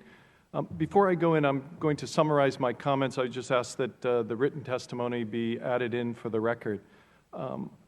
First, I thank you very much for this opportunity to speak. I also want to just again thank both of you and Mr. Franks as well for participating in the trip out, which CRS was able to participate in hosting you as well. These type of trips, I think, are not only important for the stewardship of the resources that the U.S. is committing and to generate energy, but it's also a type of trip that shows the compassion of the U.S. And we found that when we were there, and we arrived a week after the disaster, as you stated earlier, I arrived with Cardinal McCarrick. The outpouring from the Filipino people and the thanks to the United States was really overwhelming. Any place that we went, people came out of their way to thank the United States for that commitment and support that was provided at that time. And I think that type of recognition really shows something of the Filipino people, but I think also is something that the United States should be very, very proud of. I want to just reflect as well, because the comments here earlier about the type of response that occurred. And just to quickly summarize, I think that the United States, the UN, and the local organizations, including the Filipino government, really did an outstanding job, as been articulated here before. From our point of view, it was a rapid response on the ground. We have a presence in the Philippines of over 100 staff working with local civil society, the church organizations. We had people in these sites a day after the disaster occurred, and the response was immediate. I would also just highlight from the previous presenter, Nancy Lindbergh, that the USAID and particularly OFDA was very forthright and took advantage to communicate directly to faith-based organizations like Catholic Relief Services to let us know if we needed any assistance at all during this process to get in touch with them. The head of OFDA and his deputy actually took preemptive calls to us to say, if things don't move fast, if you're having anything be blocked up, that they would assist in moving that forward. They set up not only a DART team on the ground in the Philippines, but they also set up a special emergency coordination unit here in Washington. So I will say they were wonderful, including on the ground. I know she traveled with you, but the mission director, Gloria Steele, met with us as well during our visit there, and she was very supportive of the efforts that we had, knew of the funding that had been previously provided, and was looking forward to our assistance in the long term. So I will say that was very positive. I would say the UN as well used one of our shelter models as the cluster key model that we'd use into the future, and so the UN as well at that time, particularly UNICEF and OCHA, were particularly strong out there right out of the gate. And so I would just reiterate those type of activities. I would also say, as you spoke about it, and as Representative Green mentioned, it sounds like we've been in the same areas in Pakistan and tsunami, you know, and in all of these different emergencies as they've gone forward, that I think there has been a lot of learning that has gone on. You know, frankly, the tsunami was the first time that we really worked closely with the American military, setting up, you know, temporary bridges to get to islands and locations that were completely transfigured as the geography had changed in that. And then in Haiti as well, the U.S. military really came up. In the Philippines, and I know in Haiti, the U.S. military tried to do it with a lighter footprint, with a lighter presence, and they were going out providing assistance.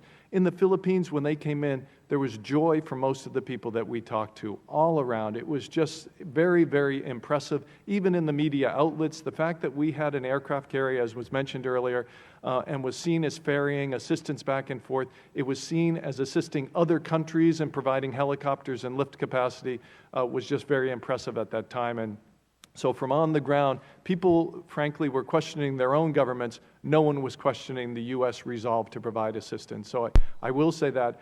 And as comments have come about as well about the diaspora in the United States, we've had much outreaching from the diaspora providing assistance for this case. We have raised over $15 million in private contributions. The Catholic Church of the United States has initiated a national collection, which the resources will come in.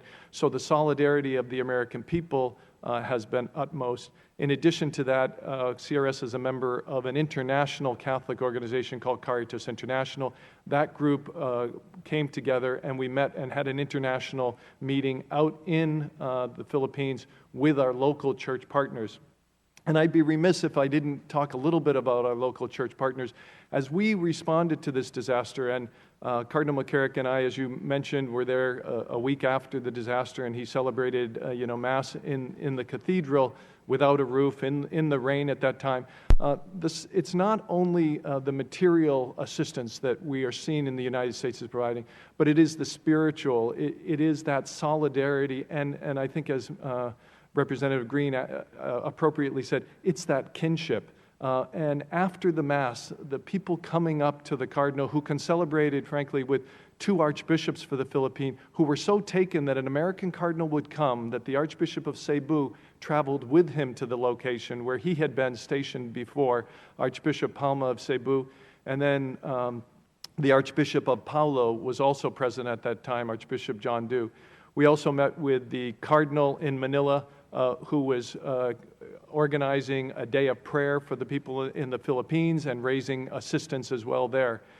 When we talk about assistance, and you'll notice in the CRS report, we don't mention that CRS is focusing on food assistance. And the reason is because the local Catholic Church was focusing on food assistance. We were providing shelter, water, sanitation, and hygiene, but the local church was twinning with local parishes that did not get devastated by the super cyclone, and they actually provided assistance to various dioceses. So NASA, which is the Caritas of the Philippines, and individual dioceses in the Philippines were reaching out. So I think, as Mr. Franks also mentioned, I think the solidarity, the resiliency, the strength of the Filipino people after being through such a disaster. And I will say, after this Mass with Cardinal McCarrick, we had journalists and others who were in tears after this as they were struggling to find family members as we were going by, as they're burying people at the side of the road. So it was a very emotional time, but the church was there immediately. When we arrived in Palo, outside the cathedral that you mentioned, we were greeted by a young man who was in biking shorts and a T-shirt. Turns out he was the Monsignor of the chapel. And the only way he could get around to register people, to find out who was missing, and to connect with different people was to ride on a bicycle. And they were going around the island trying to locate people by bicycle, register people, tell people that after Mass, CRS was going to be there and provide distributions and provide assistance and register people. So right away, they were setting up the M&E systems on the ground, locating the people, and identifying, as Mr. Green had mentioned earlier, the most vulnerable people in the community to make sure that they were assisted. He apologized to the Cardinal and the way he was dressed, and the Cardinal just went up to him and gave him a big hug. So it was really a very wonderful, wonderful moment as we saw that type of church response and solidarity that will continue in, and the Holy Father has also spoken of that as well. I will say that the immediate response, as has been mentioned, and as Representative Green mentioned, we have focused on the shelter and getting out. We've already assisted 16,000 families, so over 80,000 people, because when we were out there, people were just in open air and it was raining on them. Even our aid workers, one of them turned to the Archbishop of Diu and said, "Archbishop, have you ever slept in your office?" And the Archbishop kind of looked at him. He said, "Why do you ask?" And he says, "Because I'm sleeping there now." So it was the type of thing where everybody was joining together. But even the church structures, people were around the outside of the walls because many of the roofs had been destroyed. And so we are looking to a future. The church has said that it wants to rebuild its institutions, but the people come first. So they're looking at how to help the people get their necessary shelter. But the Archbishop of Paulo had mentioned that 72 out of his 74 churches have lost their roofs. They're still sheltering people in those facilities. His personal house that we went into looks like it was hit by a bomb.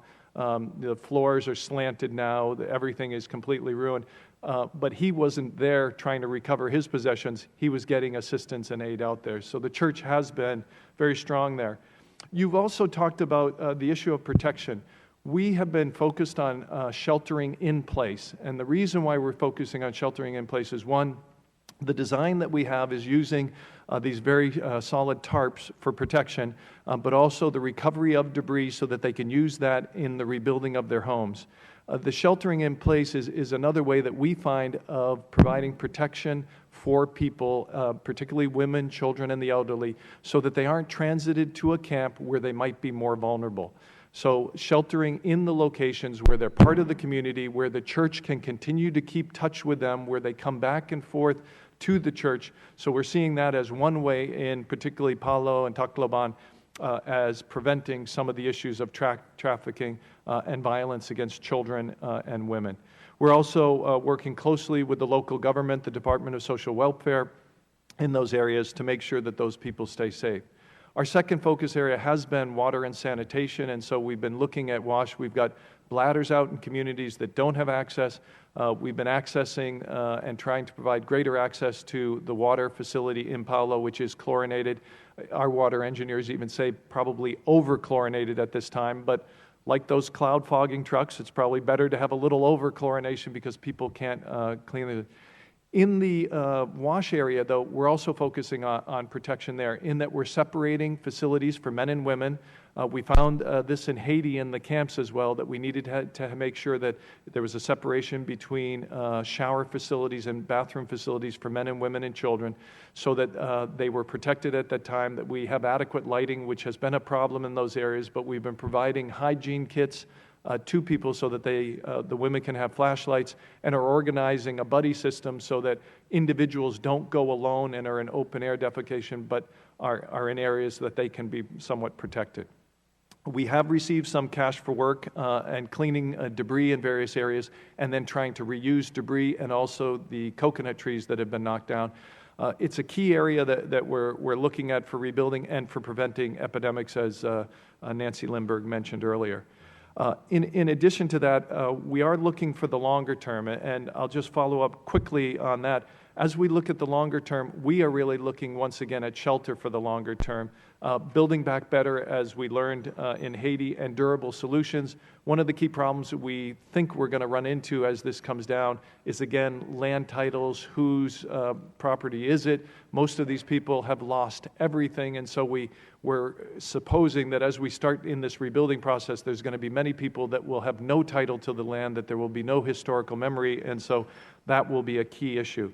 We're also looking at livelihoods, and many of the people there, as you know, were fishermen and women, and they also harvested coconuts.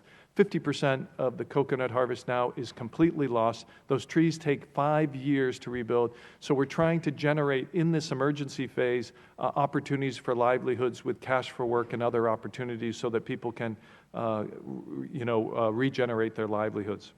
So I would just say, as we look to the future, I would once again, our recommendations would be really to commend yourselves and the other actors of the U.S. government and the U.S. military for a tremendous first step in the response. It has been fantastic, and I appreciate the fact that you're looking not only at that emergency response, but the future.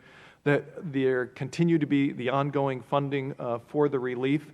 We need to continue to focus on that as we move into the future. And I think showing our solidarity at this time where we're in the holiday season and being thankful for the things we have in this country as Thanksgiving, and come into Christmas, which is a very big holiday in the Philippines, many of these people will be without that.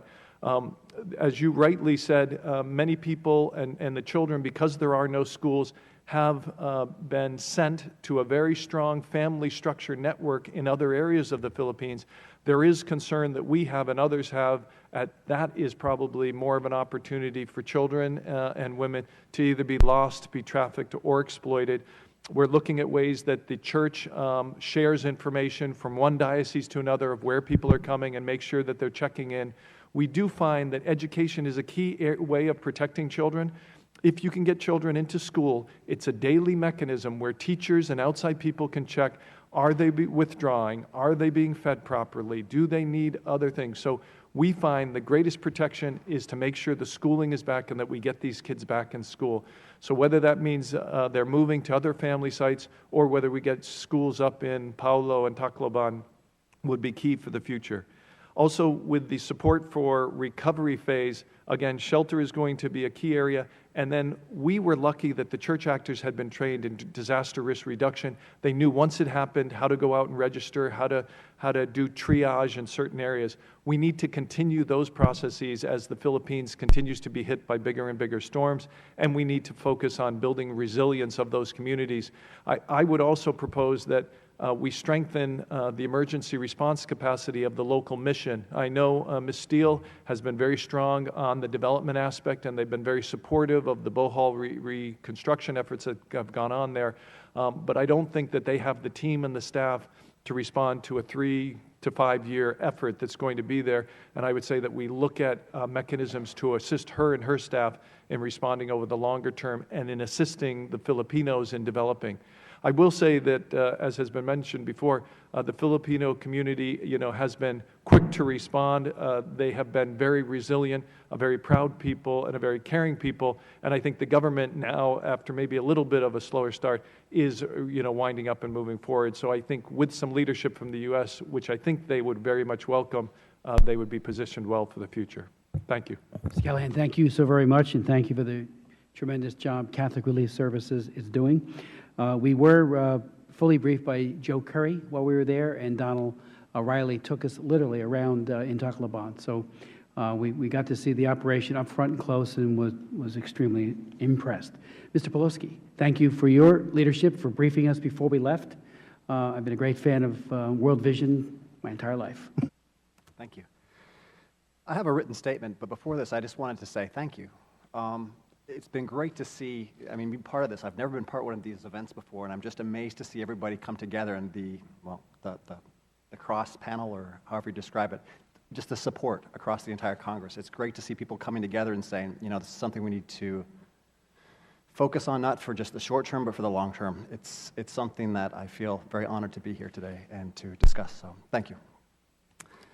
And Mr. Chairman, this hearing is another example of your longtime commitment to vulnerable people here and abroad, especially children. Thank you, and for inviting World Vision to testify. My name is Chris Pileski. I'm the Senior Director of the Humanitarian and Emergency Affairs Unit for World Vision. World Vision is a child-focused Christian humanitarian organization serving millions of families and communities in almost 100 countries. We have 45,000 staff, and we feel like we're kind of everywhere. Our supporters are in every congressional district, and include more than 1 million donors, 16,000 churches, corporations, foundations, and we partner with the U.S. government. You have my written testimony for the record. World Vision is a child-focused organization, so my oral remarks and recommendations for the U.S. government and congressional engagement will also focus on the needs and risks of children. I will draw from World Vision's 63 years of experience responding to disasters, decades in the Philippines, and my own 16 years of working in international humanitarian emergencies. World Vision has implemented relief, development, and advocacy programs in the Philippines for 55 years. As of this morning, we have reached over 70,000 people impacted by the typhoon with essential goods and services. We plan to reach a total of 400,000 people and are committed to the long-term recovery. We have been there for the long term. We have been there for the long term before this, and we continue to be there for the long term after this. Based on this experience and our learnings throughout the years from other major disasters, such as Haiti, World Vision recommends that the U.S. government 1, integrates protection into its U.S. government-funded disaster assistance throughout the response, ensures that the government of the Philippines, NGO partners, the United Nations, and other key entities engage and collaborate with people impacted by the disaster from the start to the finish of the response. Prioritize the needs, including protection needs, of women and girls. Monitors and pushes for a needs-based access to aid services and economic opportunities. Is vigilant on accountability around aid to counter the corruption and cronyism that is often a risk whenever and wherever disasters occur. I will now say a few more words about our recommendations. Protection means focusing on safety, dignity, and rights of people impacted by a disaster. The October 2012 Guidelines for Proposals, the USAID Office of Foreign Disaster Assistance, OFDA, requires that proposals must demonstrate protection mainstream in all sectors of the programs. Put another way, all potential OFDA partners must integrate protection throughout their OFDA-funded programs, regardless of sector. It is important for USAID to ensure that these guidelines are being followed from the start of the program to the end. Maximizing integration will maximize protection for especially vulnerable people. It will also minimize the difficulties and the costliness of integration protection retroactively. The priority when engaging and collaborating with people impacted by the disaster should be identifying their assistance and protection needs and ensuring that they are met. Their meaningful participation at all stages of the response, including assessments, design, implementation, and monitoring, is essential to the success of the program and can prevent harm. We want to make sure that we're not doing programs to people, but we really want to make sure that we're doing programs with people, and we want to urge the U.S. government to ensure that's happening across the board. In disasters, children are often most at risk because of abuse, exploitation, neglect, separation from their families, disease, and other threats. There are numerous ways, however, to reduce this risk, including prioritizing opportunities for adults to earn a living, supporting comprehensive registration of children that is coupled with family tracing and reunification efforts, ensuring children have safe places to play, learn, and recover. Monitor an increase in explicit images of Filipino children online and on Skype, restoring schools, increasing training for national police and other security personnel in minimum standards of child protection, strengthening existing formal and informal child protection mechanisms at the community and local government levels, and finally, prioritizing clean water, proper sanitation, hygiene education, and preventing the responding of disease outbreaks. Basically what we're doing together right now, it's kind of the frontline response. We want to make sure that people are going to be safe, people have access to basic services, and we want to make sure that this kind of continues on through an evolution. Women and girls would potentially be at less risk, especially in evacuation centers, if a comprehensive plan to improve security for women and girls is developed and implemented with cooperation of national police and other security services. Opportunities for women to earn a living, especially those in heading households, are essential for protection from abuse and exploitation. The context for these recommendations includes the typhoon destroying or disrupting the sources of income for over 5.6 million men and women. I read that this morning, and I didn't realize how many people actually had lost their sources of income. I thought, you're looking at 1 million, you're looking at maybe 2 million people. But seeing this morning, it was 5.6 million women and children, or women and men. It was astounding. Officials from the Filipino Department of Health are already warning that several diseases are becoming huge public health threats as a result of the typhoon. In addition to the emerging health risks prior to the typhoon, NGOs including World Vision, multilateral institutions like the United Nations, and the ILO have already identified affected provinces in the Philippines as having 3 million children engaged in child labor. When economic opportunities for adults decrease, the health challenges arise, the risk of children being abused and exploited often increases. I've confined most of my time to sharing our recommendations and the context for them. Congressional oversight, and this is actually really important for you guys, and engagement is an important part of strengthening the American response to disasters, and all of us should be prioritizing action. During the questions and answer period, I would be glad to unpack the recommendations and give any examples. These details are also written in my written testimony. Mr. Chairman, thank you again for your leadership and for this opportunity. I welcome your questions and those of the members of the subcommittee. Ms. Paluski, thank you very much for your testimony and for all the fine work and recommendations you have made here today. And without objection, your full statement will be made part of the record. Just a few opening questions. Ms. Mr. Callahan, and both of you, really, one of the things that we noticed and from questions we raised there was that schools may not open for months. This may be the end of the school year. And I think, as you pointed out, schooling not only provides educational challenges to the child, but it also serves as a place for protection. It also can be, I think, a way of observing whether or not some PTSD and other problems might be manifesting, which could very well. We met with a man named Papoose, he's the same man who carried that 3-year-old dead little girl, who then just broke down. He said that at night, if you really listen, you can hear the tears of young children who get scared very easily that if there's a thunderstorm or some other, that is this another typhoon. Very, very much on the edge, and certainly schooling would certainly help with that. I think your point to Gloria Steele about a 3 to 5 year recovery, we need to be looking at that, working with them, of course, to make sure that there is a broader horizon as to how sustainable these recovery efforts will be. But if you could elaborate perhaps on the PTSD issue. Secondly, the risks to relief workers and health teams. One of the USAID leaders that we met with, Al Dwyer, and I mentioned him earlier, he told me when we were talking about dengue fever that he's had it. And he said, I've had malaria 6 times. And, from our work, my work, the work of our committee in Africa and elsewhere, so often the case of the health workers and the relief teams are that they have experienced many of these diseases.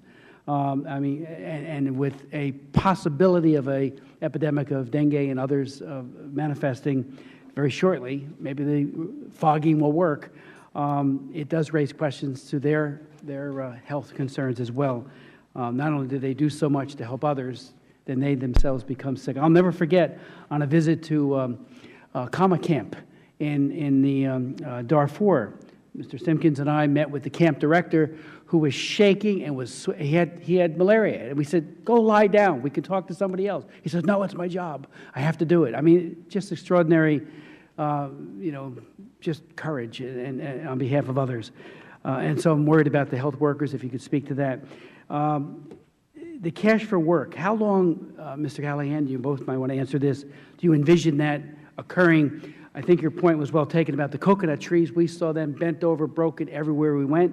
They do take 5 to 7 years to revitalize that industry.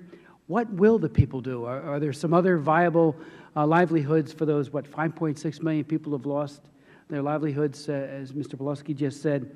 And on the trafficking side, do you think we're doing enough? Because I think now is when the greatest risk arises. The parish-to-parish idea, I think, is a good one. I had not heard that, of sharing lists. And then finally, on the issue of all of the pregnant women who will need a safe venue to deliver their children, is it time for a blood drive, perhaps by the diocese, around the area? Of course, it requires a cold chain. But if the blood is not available, women will die. And it's all unnecessary. It seems to me we need to prioritize that as well. Mr. Callahan. Maybe to jump in first on and appreciate your comment about the risk to the relief workers. One of the things that we're trying to do right away is make sure that they have an adequate place to stay. So there is a look at trying to get some containers and some spaces for some of the relief workers to stay.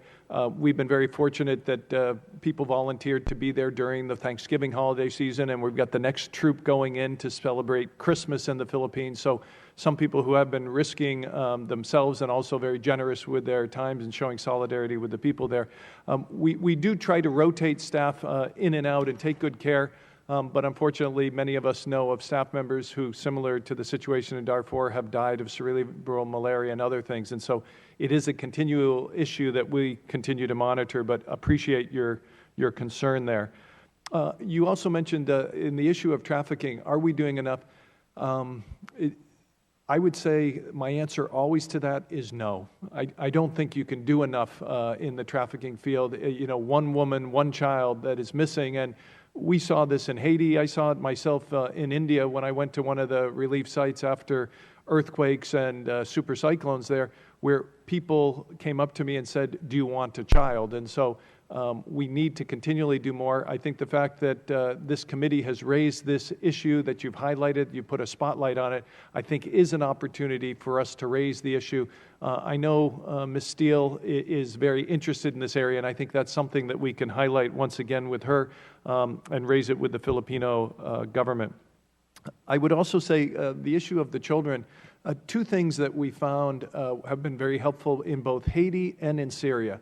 One is child-friendly spaces that you can go and have children that are in areas where they can have safety, where they can play games and all, and where they can do things that they feel like children again and feel protected.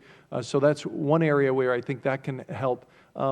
There is recognition among the church actors that we've talked to already and people in the communities that trauma is a big issue, not only for the children, but for the caregivers, for the clergy that are there. Everyone was sitting in this super cyclone, and we talked to people who were sitting with poles holding up the walls as the roof was torn away, and someone came to assist them and was whipped by the wind, and thrown against walls. So I think the post-traumatic stress, we have brought people into different countries, and Syria was the latest, where we had interactions and had counseling for them, similarly in Haiti. And we're trying something out in Syria right now with puppet shows for children so that they can express. Usually there's drawing and puppet shows so they can express what they've gone through. And children are also very resilient, so if we do that at an early time, I think hopefully that can be of assistance. I would say lastly, with the pregnant women, I think it's a key issue. We saw women there and saw some of the newborn babies that were there. Big concern. We did the 2.5-hour drive to Ormuk, which had some generated electricity and all. I think it is a key issue. As I said, the church is looking at the rebuilding of its institutions, both health clinics, schools, and churches, and I think that's a priority is, how do we protect these women? It hasn't been solved as of yet, but we'll continue to raise it. Kind of to mirror what you said, but on a different front, World Vision has seen that it's important to have a frontline response with the life-saving interventions such as food, water, and shelter, and we've done that. At the same time, we've started child-friendly spaces. So we have, I believe it's 18,000 children in child-friendly spaces right now, or at least that's our target. We're planning to scale that up, I want to say, to 40,000 children. We see that the care through child-friendly spaces helps deal with the trauma, the PTSD.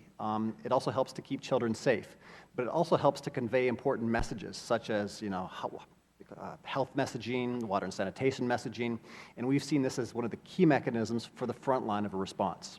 So for that reason, we've prioritized it kind of in that life-saving intervention group.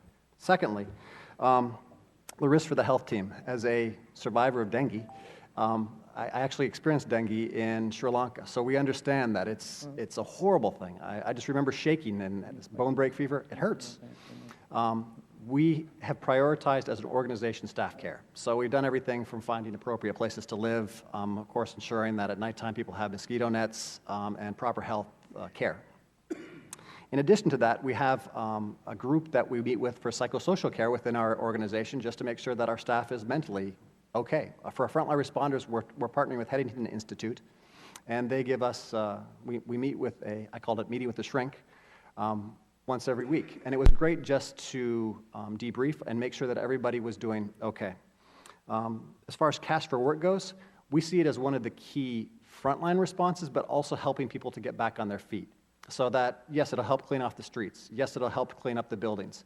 But we want to make sure that it gets cash in people's pockets so that they're able to take ownership of their lives again. And we would see this happening for, let's say, the short to medium term response. We want people to have that availability of cash to start their lives again.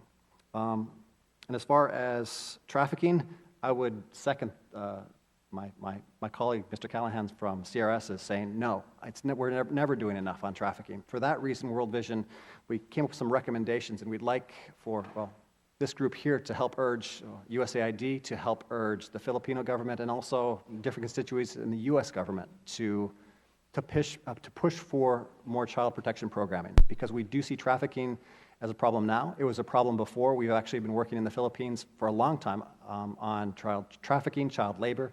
In fact, I just found out before this meeting that we've helped through community groups that we're actually responding through at this point in time to get over 30,000 children out of underage work. So children who are working in factories, sweatshops, and in places that just, well, they're children. They shouldn't be working. We set up committees, community-based organizations, committees for helping children to get out of that, but at the same time to identify when children are at risk. We're pushing hard for those committees to be alert and to be able to respond. So that's all I have to say. You, in your testimony, Mr. Pulaski, mentioned... Mr. Chairman, I am here. Let me just offer Okay. just a word, and then Okay, Ms. just a courtesy. Because I just want to thank you for holding this hearing. I won't be here. I've been in another hearing, and I just stepped out. Thank my colleague for his leadership and the ranking member.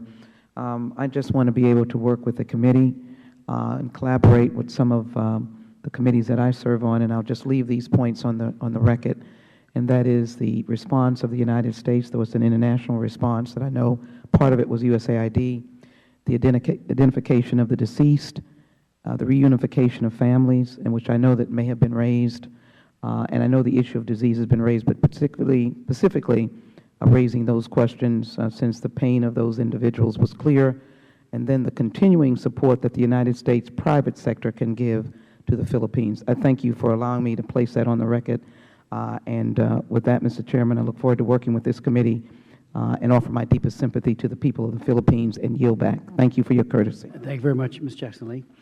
If I could, Mr. Pulaski, you mentioned in your written testimony just last week, Filipino authorities arrested 2 men in Tacloban for human trafficking as the men tried to take a 16-year-old girl onto a flight to Manila. As we meet here today, and it's an issue that I've been pushing within the Organization for Security and Cooperation in Europe, the OSCE, we now have an action plan, which I think will be adopted, promoting the idea of training flight attendants, bus people, people on trains, to spot a trafficker and notify the appropriate individuals. I mentioned it, we mentioned it several times during our trip to officials. I'm not sure Philippine Airlines has any intention on doing it. ANA, which flies frequently in and out of Manila, as does United. Nancy Brevard has done yeoman's work as a flight attendant, and she makes the point that, trafficked persons need to be moved somehow. And very often, internationally, obviously, it's by the airlines. And very often, if you have a trained flight attendant or flight attendants who can spot a trafficker and traffic people, the telltale signs, inform the pilot, and then when that plane lands, arrest or at least separate and find out whether or not there's a trafficking in progress. She told me that there was a pedophile ring coming out of Haiti, and they noticed there was something wrong. They finally investigated it, and ICE stepped in and law enforcement stepped in and broke up a huge pedophile ring operating under the cover of a terrible natural disaster.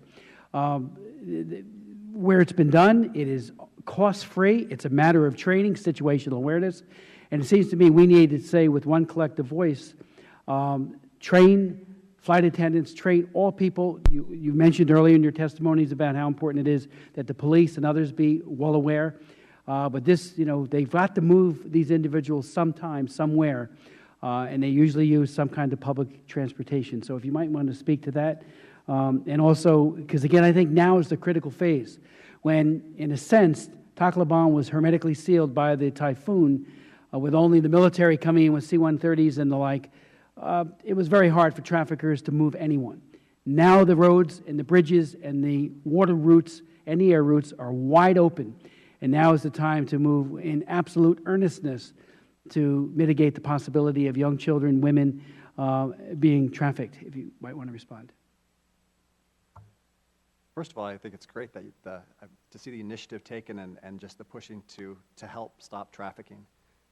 As far as different initiatives, this sounds like one of a great many possibilities. So we want to concentrate at a high level with government. We want to concentrate on a different level, of course, with corporations, whomever's working. So people who are working, airline organizations. But also, for us, it's almost more important at the community level. So we want people, you know, your local policeman, your local, I don't know, mom and pop owner, your just basic community members to come together and be able to identify when there is the potential of trafficking and to reduce those risks. So we encourage it. We're very happy to see at the high level and even the medium level. And then, of course, at the lower level where we've been working for a long time, that, you know, we just want to keep on reinforcing and working in this area because we do see it as an area of high risk, especially now. I might just add that I think as you have earlier presented legislation that would have a fund to address just this, which I think would be a great opportunity. In the case of Leyte, I would think the most vulnerable area would be, as you suggested, the water routes. We came through Ormoc. There was crowds and crowds of people. It would be easy to move people in. They were overloading the ferries at the time. People are sitting on the stairs, and you hear all these disasters and wondering if you're going to be part of one as you're transferring over. So I do think in these transit points, highlighting some individuals that could, you know, pick them out. You know, I would think in some of these cases, particularly post-emergency, it would be very challenging, but people that can go and fit in. We actually found that in Haiti, on the border with the Dominican Republic, we had a group of sisters that would be there and actually were chasing people across that bridge and stopped people. They had a relationship with the border guards, and if they came and identified something, the border guard would not let them pass. And we did not have one case where they approached someone that they weren't trying to transport someone. They then took the child to a safe house that the sisters were running and protected them there. But there are these mafia rings, you know, type of mafia rings that go through there. And I think there is a need to have some civil society along with the officials, border guards, transport officials, and others, so that there can be a combination type of effort. Our hope is, and we did raise this again with the two cabinet members that we met with, that the Philippines would use this as a model themselves to use every best practice imaginable, including the training of airline flight attendants, to stop traffickers, because we know they're perched and ready to exploit. So thank you. Yes, Chris. If I could make one final follow-up on that too. We see it important on the private sector, the local level, but of course also with the police departments and with municipal authorities. The training of those different units, different areas, we have seen has a huge impact on, let's say, stagnating or limiting or mitigating to a large effect of trafficking. So we would like to encourage that even more, and especially throughout this response. So it's at all levels. And, you know, I would just point parenthetically, and I think it's important to underscore this, the Philippines needs to know we're all in this together on combating trafficking. With the Super Bowl coming to New Jersey in 2014, Governor Christie and the Attorney General and law enforcement, state police, Homeland Security at the state level are all working overtime, knowing that that venue becomes a magnet for these exploiters of women and children. So why should we think if it happens in the glare of the Super Bowl, a typhoon-afflicted area certainly has to be even a greater danger area. So we need to work even more with the Philippine leadership so that they will do more to mitigate trafficking. Mr. Green. Thank you, Mr. Chairman. You mentioned earlier, I believe it was Mr. Callahan, that we have 3 million children who are in child labor. Sometimes that's a very polite way of saying something akin to involuntary servitude. I'd like for you to elaborate, if you would, on the conditions that these children are having to work in, and say a little bit more about it so that I can get some sense of what we're talking about. Also, you mentioned the gratefulness of the Filipino people. One of the things that I hear as I move about with reference to our foreign aid is that people are not always thankful, and there seems to be this notion that because they're not thankful enough, perhaps we should do less.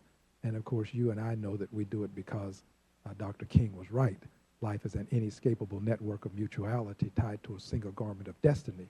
What impacts one directly impacts all indirectly. And what's happening to people in harm's way today can impact us tomorrow. We are all blessed, but for the grace of God, could easily be us. especially those of us who live along the Gulf Coast. So if you would, talk about the children. And finally, if I may, Mr. Chairman, I'd just like to mention Mr. Simpkins and Mr., I trust that I'll pronounce his name correctly, Mr. Tozy. I just want to mention that they were very helpful and very knowledgeable about these issues that we had to deal with, and spoke up and made some great points about a number of things that are important to the people, not only of the Philippines, but also to us in terms of our ability to message these things that we saw. So I just want to give my expression of appreciation to both of them, and I'll yield back. Thank you very much, Mr. Green. Mr. Khan. Maybe just to touch base once on the appreciation that the Filipino, because I know sometimes people feel that we're not branded enough and people don't see it enough. On every transport facility that we were on, people came up to us specifically to thank us, for being there, for the assistance.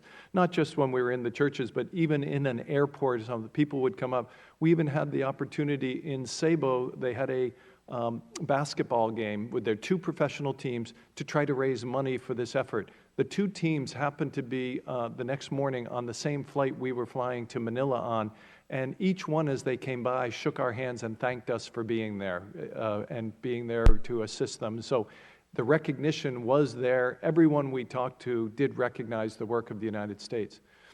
I'll mention a comment about the children, then pass it to Chris, because he was mentioning some of that earlier. But I think your comment about child labor and servitude, it really, for me, is a matter of semantics. Many cases, these children, there's certain industries for child labor that are quote-unquote legal for children, and others that are illegal. Many of us feel that all industries should be illegal for children, but you would have them being in some.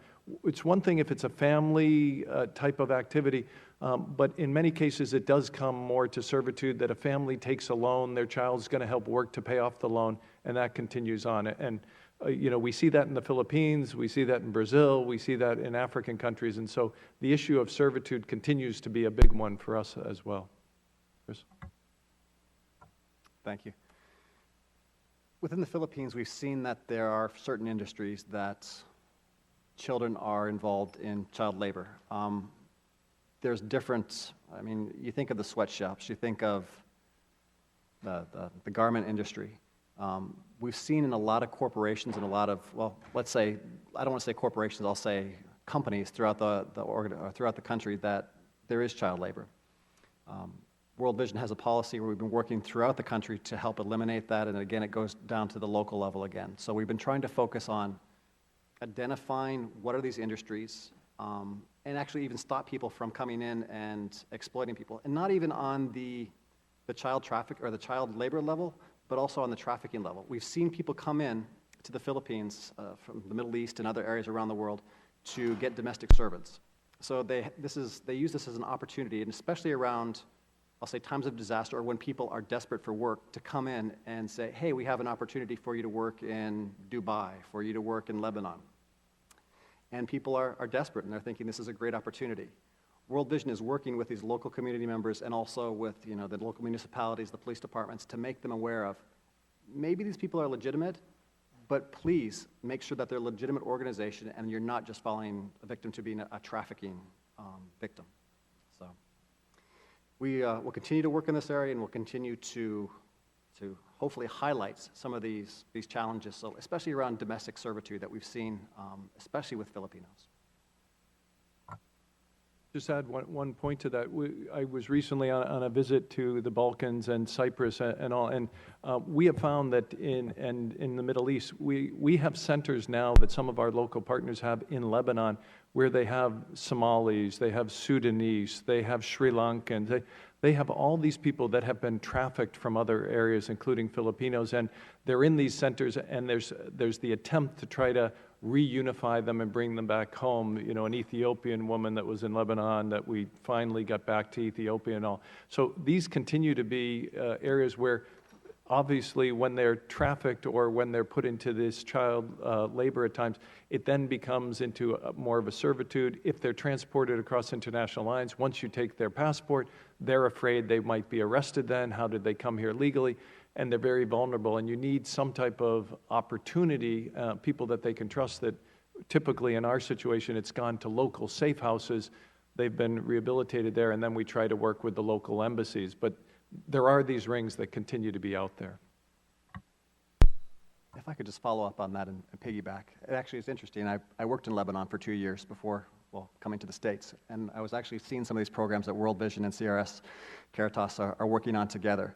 And you do see people from the Philippines, Somalia, not Somalia, but Ethiopia primarily, and different places throughout the world, and people get trapped into this. So not only are they trafficked into the country, but their passports are taken.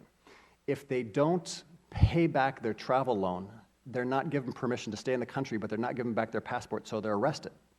So people sit in jail until they're able to pay back their travel loan or whatever fees that their employer feels that they're owed. And it's a vicious cycle. So we were working with people in the prisons who had been stuck there because they were victims of trafficking and they weren't able to pay in order to get back home. So we're hoping that, again, we can mitigate some of these things from happening through this disaster for places like Lebanon, for Dubai, throughout the Middle East, and actually globally. Thank you, Mr. Thank Chairman. you. Is there anything else either of you would like to add before we conclude? I would just say that I think we were off to a good start here, and I appreciate the attention you, Mr. Chairman, and Representative Green have brought to this case by going out to the areas. I think, as we mentioned before, I would just put that one last emphasis that it's not over. The disaster hasn't disappeared. Syria is getting worse and worse. We heard, today 12 sisters were just, kidnapped in a particular area. We have Central African Republic. It's important that we don't forget the Philippines and let that country go down. 13 million people were affected. This is going to affect the whole country over the long term. It really needs a significant 3 to 5 year response. And I think the Filipino people, I know the Filipino church and the government are ready to put their shoulders to the grindstone. I think if we do it in solidarity with them, they can achieve that goal. If we let it go, frankly, shame on us. And as we heard in the testimony before ours, I'd like to say amen. Definitely, it's going to be a marathon. We always hear, you got to sprint out there, you got to respond immediately. Yes.